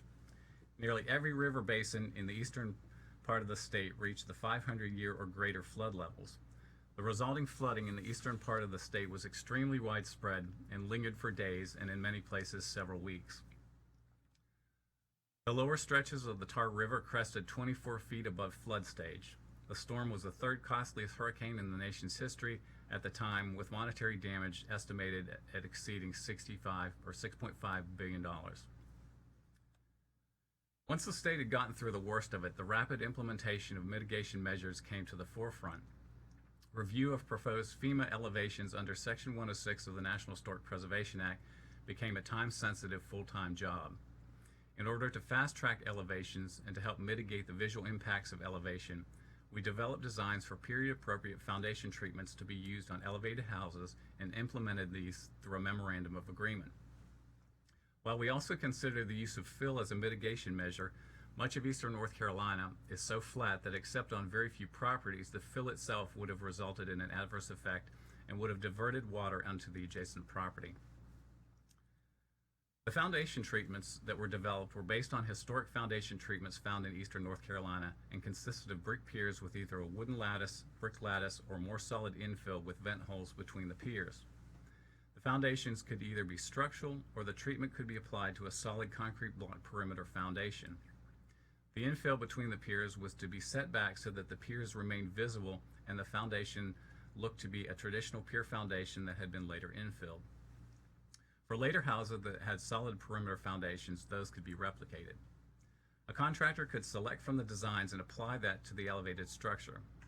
We as the Preservation Office were happy as we felt we had successfully mitigated an adverse effect. FEMA was happy to have met their Section 106 requirements, and the contractors, many of whom came from out of state, and the homeowners were happy to have the elevations that could be expedited. The mitigation project was implemented in two eastern North Carolina towns, the towns of Belhaven and Washington Park, both of which were flooded during Hurricanes Fran and Floyd. And I want to show you these as our first case study. In both of these communities, we had identified historic districts that we determined were eligible for listing in the National Register. While the foundation mitigation project looked great on paper, once it was implemented, it turned out to be just an absolute abysmal failure. It resulted in part in the loss of historic integrity to the point that both districts were no longer eligible for listing in the register. And the project failed for several reasons. Traditional foundation treatments really looked ridiculous when the buildings were elevated at higher than about 24 to 36 inches. Second, in undertaking the elevation, some owners had their houses raised higher than required to create storage and garage space below. Third, with different heights and elevations and some property owners actually not opting to elevate, a sawtooth effect was created of different roof heights that resulting in a disruption of the continuity of the streetscape. Now, when we were designing the foundation treatments, we did not consider how steps would need to be configured. So constraints on the lot and proximity to the street and sidewalks resulted in some pretty unusual configurations, and I'll show you those here in a second. The contractors constructed a solid perimeter foundation that was flush with the exterior face of the sill and applied the pier infill treatment to that, resulting in piers that stood outside the plane of the sill. This necessitated the use of sloped water table bricks. The contractors left out, in some instances, the brick fill or lattice infill, opting for parging the concrete block instead. And on some of the more modern houses where foundations were integral with the wall material, the new foundation was constructed using a completely different material. Now, to add insult to injury, in addition to the elevation, many owners opted to undertake unsympathetic rehabilitation work such as window replacement and the application of synthetic siding, as well as the construction of additions. Let's take a look at Belhaven. The town of Belhaven is located in northeastern Beaufort County, about 30 miles east of the county seat of Washington, and is situated at the confluence of Pantego Creek and the Pungo River. The town was settled in the 1880s as a fishing and farming community, and by the early 1890s became a center of the county's booming lumber industry. The town gained a reputation in the first decades of the 20th century as a resort community, with many visitors arriving in the town by steamship and staying in the hotels that were located downtown. By being a stop on the Atlantic Intracoastal Waterway, that greatly enhanced Belhaven's maritime economy after 1940. The housing stock in Belhaven consists of a small variety of simplified frame versions of nationally popular styles dating from the 1890s through the 1950s. And a majority of these buildings sat on simple brick pier foundations that were open underneath. Now, the image you see on the screen now is Belhaven when it's a beautiful sunny day, and that looks very bucolic. This is Belhaven during Hurricane Florence in 2018. And what we see when Belhaven is flooded, these are typically what you see in the streets. So the water can range anywhere from a few inches to several feet. Now, this is an example of some of the pier foundation, or the piers that are applied to that perimeter foundation that's at the sill level. So the piers stand to the exterior of the wall plane, and you can see those sloped water table bricks that look rather ludicrous and not historic. Now, to show you what some of these elevations look like, here's some of them that were applied to some of the Queen Anne style buildings in Belhaven. Obviously very high and not the most authentic looking things. Here's some on some Foursquare and folk Victorian structures. Some of your smaller vernacular and bungalow structures that were elevated, as well as some of the kind of miscellaneous Victorian houses also being elevated. Here you have some of the minimal traditional and small colonial revival houses from the 40s and 50s. And again, you can see the one image at the bottom where the owner has actually added a garage space below, which really adversely affects the visual quality of that building. And of course, like I mentioned, things like the unanticipated peculiar stair configurations that resulted from both the height and the proximity to the public right-of-way. Again, something we didn't anticipate. These images show kind of the streetscape, and you can see how you get different heights and elevations where every owner was almost elevating to a different height. And you see some of those images where some of the buildings had not been elevated. In the image on the top left, you can see typically what the Belhaven houses were, very low to the ground, and then what some of the post elevation looks appear to be. And I had mentioned that some of the owners had come in and done as part of their elevation project additions, and some of them look like the addition is taking over the house, but that's kind of typically what we see out there. And this is some examples of unsympathetic window replacement, artificial siding, and some of the funny things you see in this image at the bottom is the foundation vents are higher than the water level would be, so they're not very effective as water venting systems.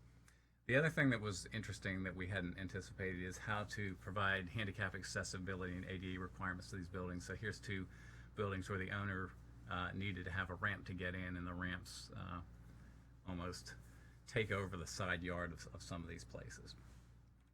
Now, some of the elevations that we saw could have been successful had they been executed correctly, and here's some that did pretty well. To move over to Washington Park, which is also in Beaufort County, Washington Park is situated about 30 miles inland from Belhaven on the Pamlico River, and it lies just across Jacks Creek from the county seat of Washington. And this primarily residential community consists of colonial revival, bungalow, and minimal traditional style buildings that date from the 1920s to the 1960s. And these typically rest on either pier or solid perimeter foundations. And this is what we got when the elevations were finished in Washington Park. And you can see the brick balustrade and the porch supports on the image on the left are really out of keeping with the style of that building. We see in these colonial revival style houses, the additions that were added are all post flood and elevation. So people took the time while they were putting it up, they added an addition onto it. Here you can see some of these smaller colonial revival style houses, and again you see kind of some unusual stair configurations that historically you would have never seen in Washington Park. The image on the top right illustrates one of those that I mentioned earlier, where you have a exterior finish that was integral with the foundation, and when that stone veneered house was elevated, the new foundation was just done as a parge thing. So you have kind of a jarring contrast between the foundation treatment and the siding or the exterior treatment for that house. Now, as we learned from Belhaven and Washington Park, the devil's in the details. So to avoid a repeat of bad foundations, we revised those foundation treatments to include language stating that the proposed new foundation shall replicate the appearance of the original brick pier foundation with brick infill or underpinning. In order to replicate the appearance of a historic pier and underpin foundation, the new foundation must replicate the look of masonry piers that are flush with the face of the sill and masonry underpinning that is recessed back from the exterior face of the pier 1.5 to 2 inches.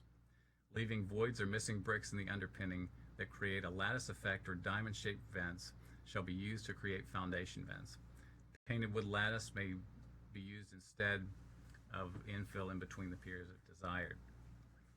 So our overall recommendations for foundation treatments are to utilize or replicate historic foundation treatments and materials for buildings that are being elevated. And these foundations have to be very specific, as we unfortunately found out. Ideally, written specifications and both elevation and plan drawings should be provided to the contractor. And of course, as an owner, you don't want to put storage or garage spaces between the house. So following the foundation treatment failure of the late 1990s, we had a great opportunity to be proactive in planning for and developing measures to adapt to hurricanes, flooding, climate change, and sea level rise in anticipation of the next storm. Unfortunately, many states at the time were influenced by developers and the real estate community and chose to ignore the evidence for climate change. Some coastal states were not permitted to discuss climate change. They could not undertake planning for or prepare documents relating to adaptive strategies to address climate change and sea level rise. The planning that was permitted could use only climate projections that extended no more than 30 years into the future. And unfortunately, there were even attempts to discredit some of the climate scientists at the time who were working on this. Fortunately, subsequent storms and the increased national dialogue on climate change has exposed the fallacy in denying that something is going on. And we're only now beginning to develop long-term strategies to adapt to sea level rise and climate change. Unfortunately, with that, we're trying to make up for 15 or more years of lost time. We're currently using a portion of our Historic Preservation Fund grant money to fund Historic Preservation Commission design guidelines for elevations and disaster recovery in several coastal communities. We'll also be developing general elevation guidelines for the state. And these guidelines will be based on elevation guidance from the National Park Service that's scheduled to come out this fall. And I think the last time I had heard from the Park Service, it's supposed to be mid-November, so we're eagerly anticipating that. We also hope to be receiving some federal disaster recovery money that will also be used in the further development of climate adaptation strategies. Interestingly, some of our local and county governments are getting on board and are developing strategies on the local level. In Orange County, they recently voted on implementing a 1/4-cent increase in the property tax rate to pay for climate change-related projects. As a signatory to the Global Covenant of Mayors, the county is expected to produce a climate action plan, and this is the first county that we've seen in the state to propose and implement such measures. Now, in September of 2018, one of our most recent natural disasters, Hurricane Florence, dumped almost 36 inches of rain on eastern North Carolina. The town of New Bern was inundated with a storm surge of around 6 feet, and neighboring communities in Jones County experienced severe riverine flooding. These areas have now become our laboratory for developing new and refining existing adaptive strategies. So for the past year, we've been reviewing elevation requests from property owners in New Bern. And as you see in the sign here, it all comes together right there in New Bern. In the few years prior to Hurricane Florence, we worked on several successful elevation projects that now form our baseline approach to elevation. In trying to develop guidance for appropriate elevations, we looked at how other communities had handled the elevation of historic structures and buildings, such as those that Louisiana had prepared following Hurricane Katrina. While there were some ideas that we could incorporate into the North Carolina guidance, there were portions of the other states' guidance that we felt were not compatible with our state's architectural styles, building types, historic patterns of development, and the character of our communities. Again, there's not a boilerplate approach to the issue, but it's got to be a case-by-case evaluation. So what I want to do now is share some of our successful elevation strategies as case studies. Ocracoke Island is one of North Carolina's Outer Banks barrier islands with an average height of less than 5 feet above sea level. The village of Ocracoke is a small historic fishing village, a portion of which is listed in the National Register as a historic district. The district consists of small houses that are widely spaced on good-sized lots with a dense maritime forest vegetation between them. And as most of you know, Ocracoke was hit by Hurricane Dorian this past September. Dorian was a Category 1 storm when it impacted the island, and despite the low storm intensity rating, it created a 7-foot storm surge from the Pamlico Sound in about 2 hours' time. And I had been out on Ocracoke here the last few weeks dealing with some disaster recovery, and it's a pretty impressive sight. In the few years prior to Hurricane Dorian, our restoration specialist, Reed Thomas, was involved in the successful elevation of 5 houses and a store building in the Ocracoke Village Historic District.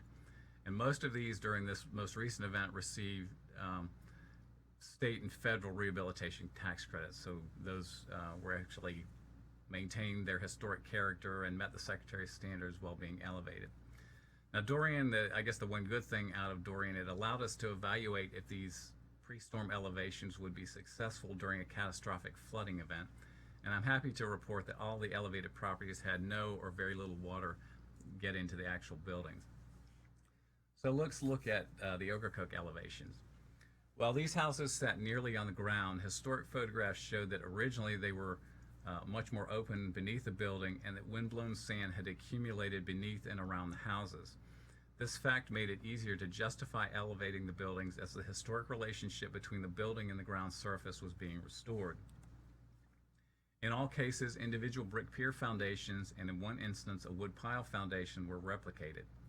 Except in 2 cases, the foundations were left open as was traditionally done in the island due to the occasional overwash from storm surge or high tides.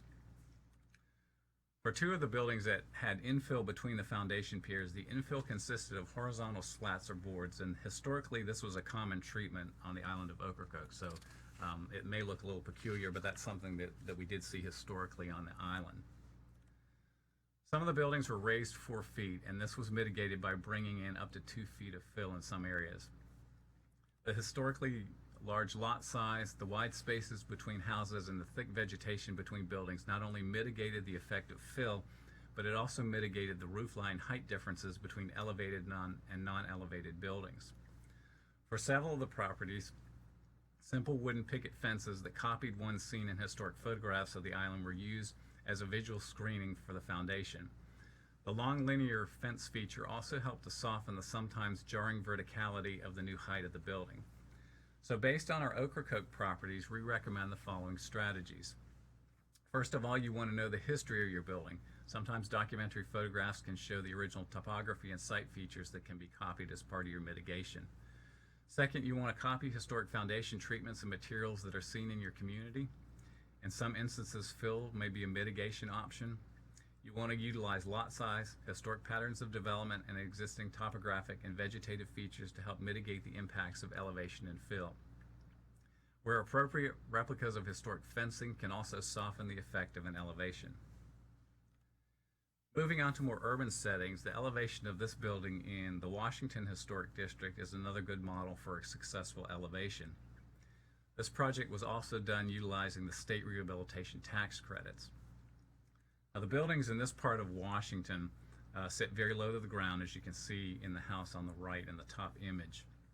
As part of the elevation project, the owners reproduced a brick pier foundation with wood lattice panels between the piers. And given the slight slope of this lot, a very small amount of fill was actually able to be used without creating any kind of visual impacts. One of the innovative things that we did on this building concerned the stair treatment. So a very simple stair was used, and this stair is narrow for most of the run except at the bottom, which you can see the 2 steps actually widen out. And this creates an optical illusion of a much shorter set of steps. So to help with the illusion, the newels begin on the 3rd step and the railings and balustrades run upward from there. And our office, through close coordination between the local building official and the owner, it was determined that the bottom 2 steps were low enough by code that the railings could actually start on that 3rd step. So it really helped to bring that building down in appearance to the ground. In many of these elevations, a few inches can make a world of difference. So another innovative technique that we used in the Washington project was the treatment of crawl space ductwork. So to keep the house as low as possible and have ductwork that was above the base flood elevation, we used ducts that were wider but shorter. And by using the rectangular ducts instead of the square ducts that actually save between 3 and 4 inches in elevation height. And like I said, every inch will count sometimes when you're dealing with historic properties.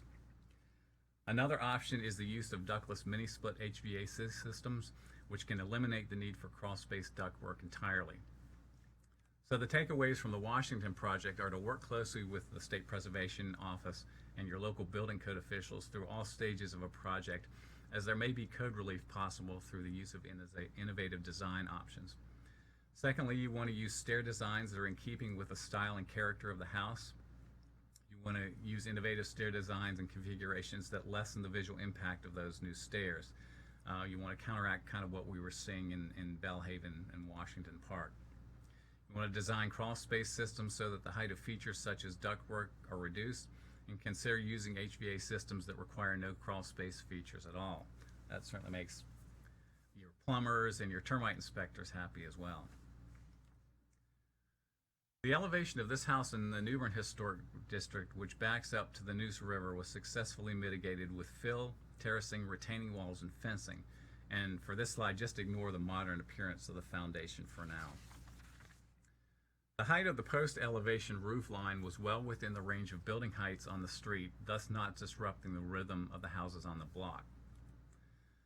Fill was placed on the lot extending from East Front Street and tapering downward towards the rear of the lot, which is the water side.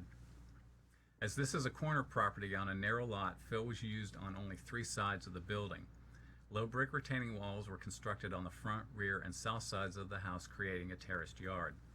On the side elevation where no fill was used, a row of small shrubs slightly higher than the retaining wall in the front and rear yards were planted between the house and the sidewalk.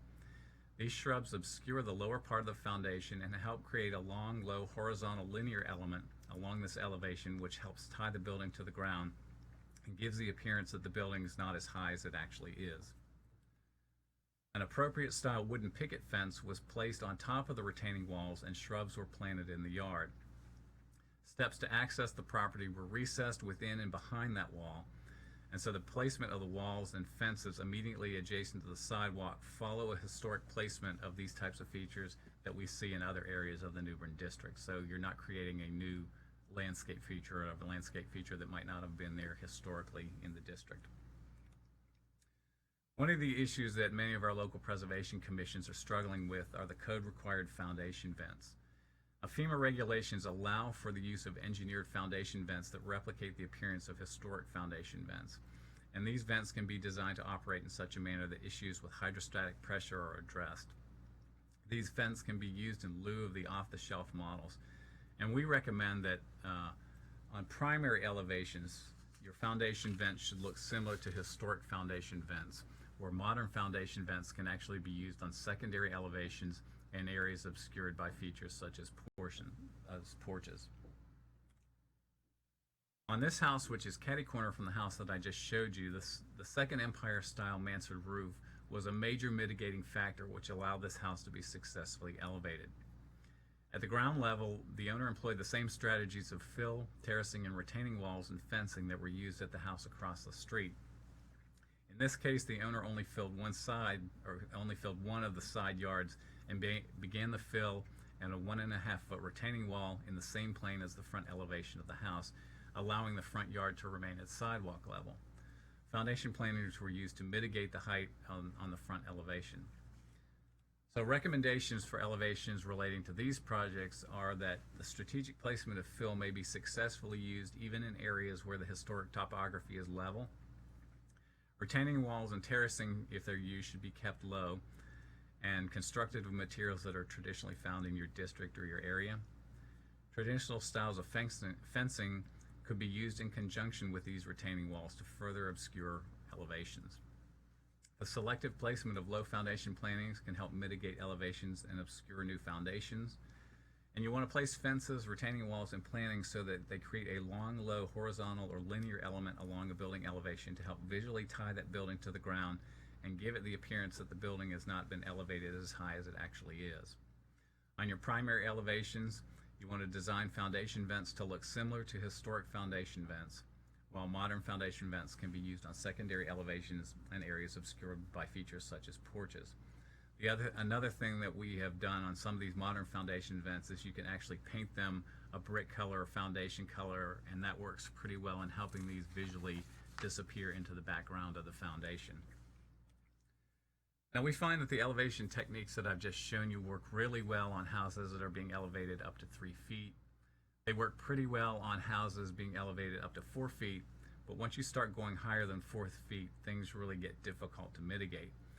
So even with these strategies, it becomes very difficult to elevate a building above a certain height and maintain its historic character.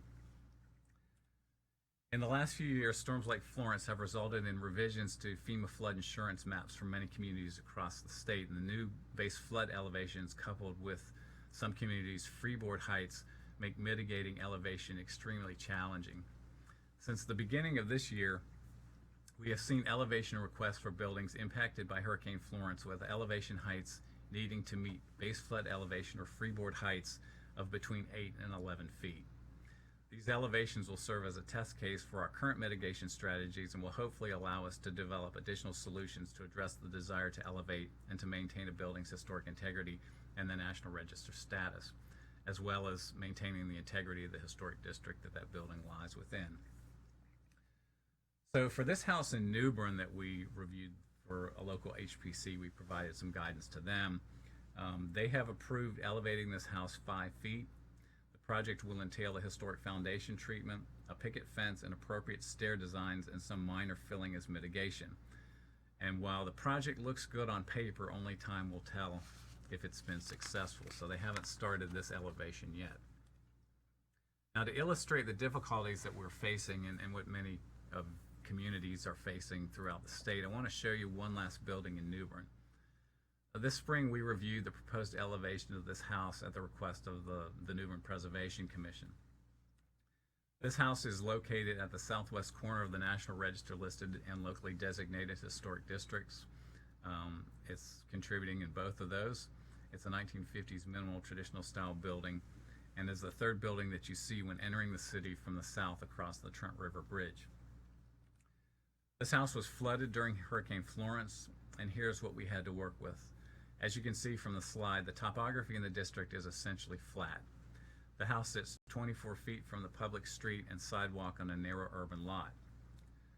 To its south is an expansive parking lot associated with the former and now historic A&P grocery store, resulting in the house having 2 primary elevations. In close proximity to the north is a large circa 1850 Creek Revival style house, and the subject house sits 2 feet 3 inches above the existing grade. Currently, New Bern has no freeboard requirement, but in order to be above the base flood elevation, the house will need to be raised to a height of 7 feet 11 inches above existing grade. Approximately 5.5 feet of fill will be placed beneath the house beginning at the rear wall of the house and will extend to the sidewalk edge where it will terminate against a 4-foot retaining wall. From the front wall of the house, the fill will taper from 5.5 feet to 4 feet in height. To retain the fill on both the north and south sides, a stepped retaining wall constructed of rusticated concrete block will extend from the front corner of the house to the sidewalk. These walls will range in height from 6 feet at the house to 4 feet at the sidewalk. The proposed foundation for the house will also be constructed of the same rusticated concrete block. 2 sets of concrete steps with an intermediate section of sidewalk will extend from the sidewalk across the filled yard to the porch. In reviewing this project, we felt that the height of the elevation and the placement of the building on a mound of fill will result in an adverse effect to the house. Further, we felt that the addition of fill would change the character of the lot on which the property currently rests and would divert water onto or beneath the adjacent historic residential building. We found that the height, style, configuration, and material of the retaining wall and the new foundation is not congruous with the special character of the historic district.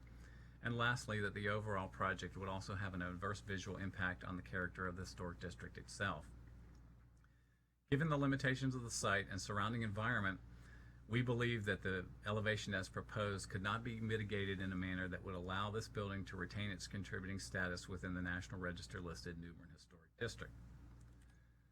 Currently, this house is in the process of being elevated, and you can see from this image and some that I'll show you here in a second, you can kind of get the idea of the impact of what this change is going to be. So it is quite jarring to have a small building that sits really high up in the air. So that's really a challenge. That's what you'll see from the street level, and it's up there fairly high. So this will come down a little bit once it gets its fill put beneath it. You can see how challenging some elevations can be and that unpleasant sacrifices may be necessary. If you take the retention of historic character and integrity out of the equation, then of course you could elevate to whatever height and use whatever treatment you desire. But as the Preservation Office, like I said, we're still trying to come up with design guidance that will allow for the retention of historic character.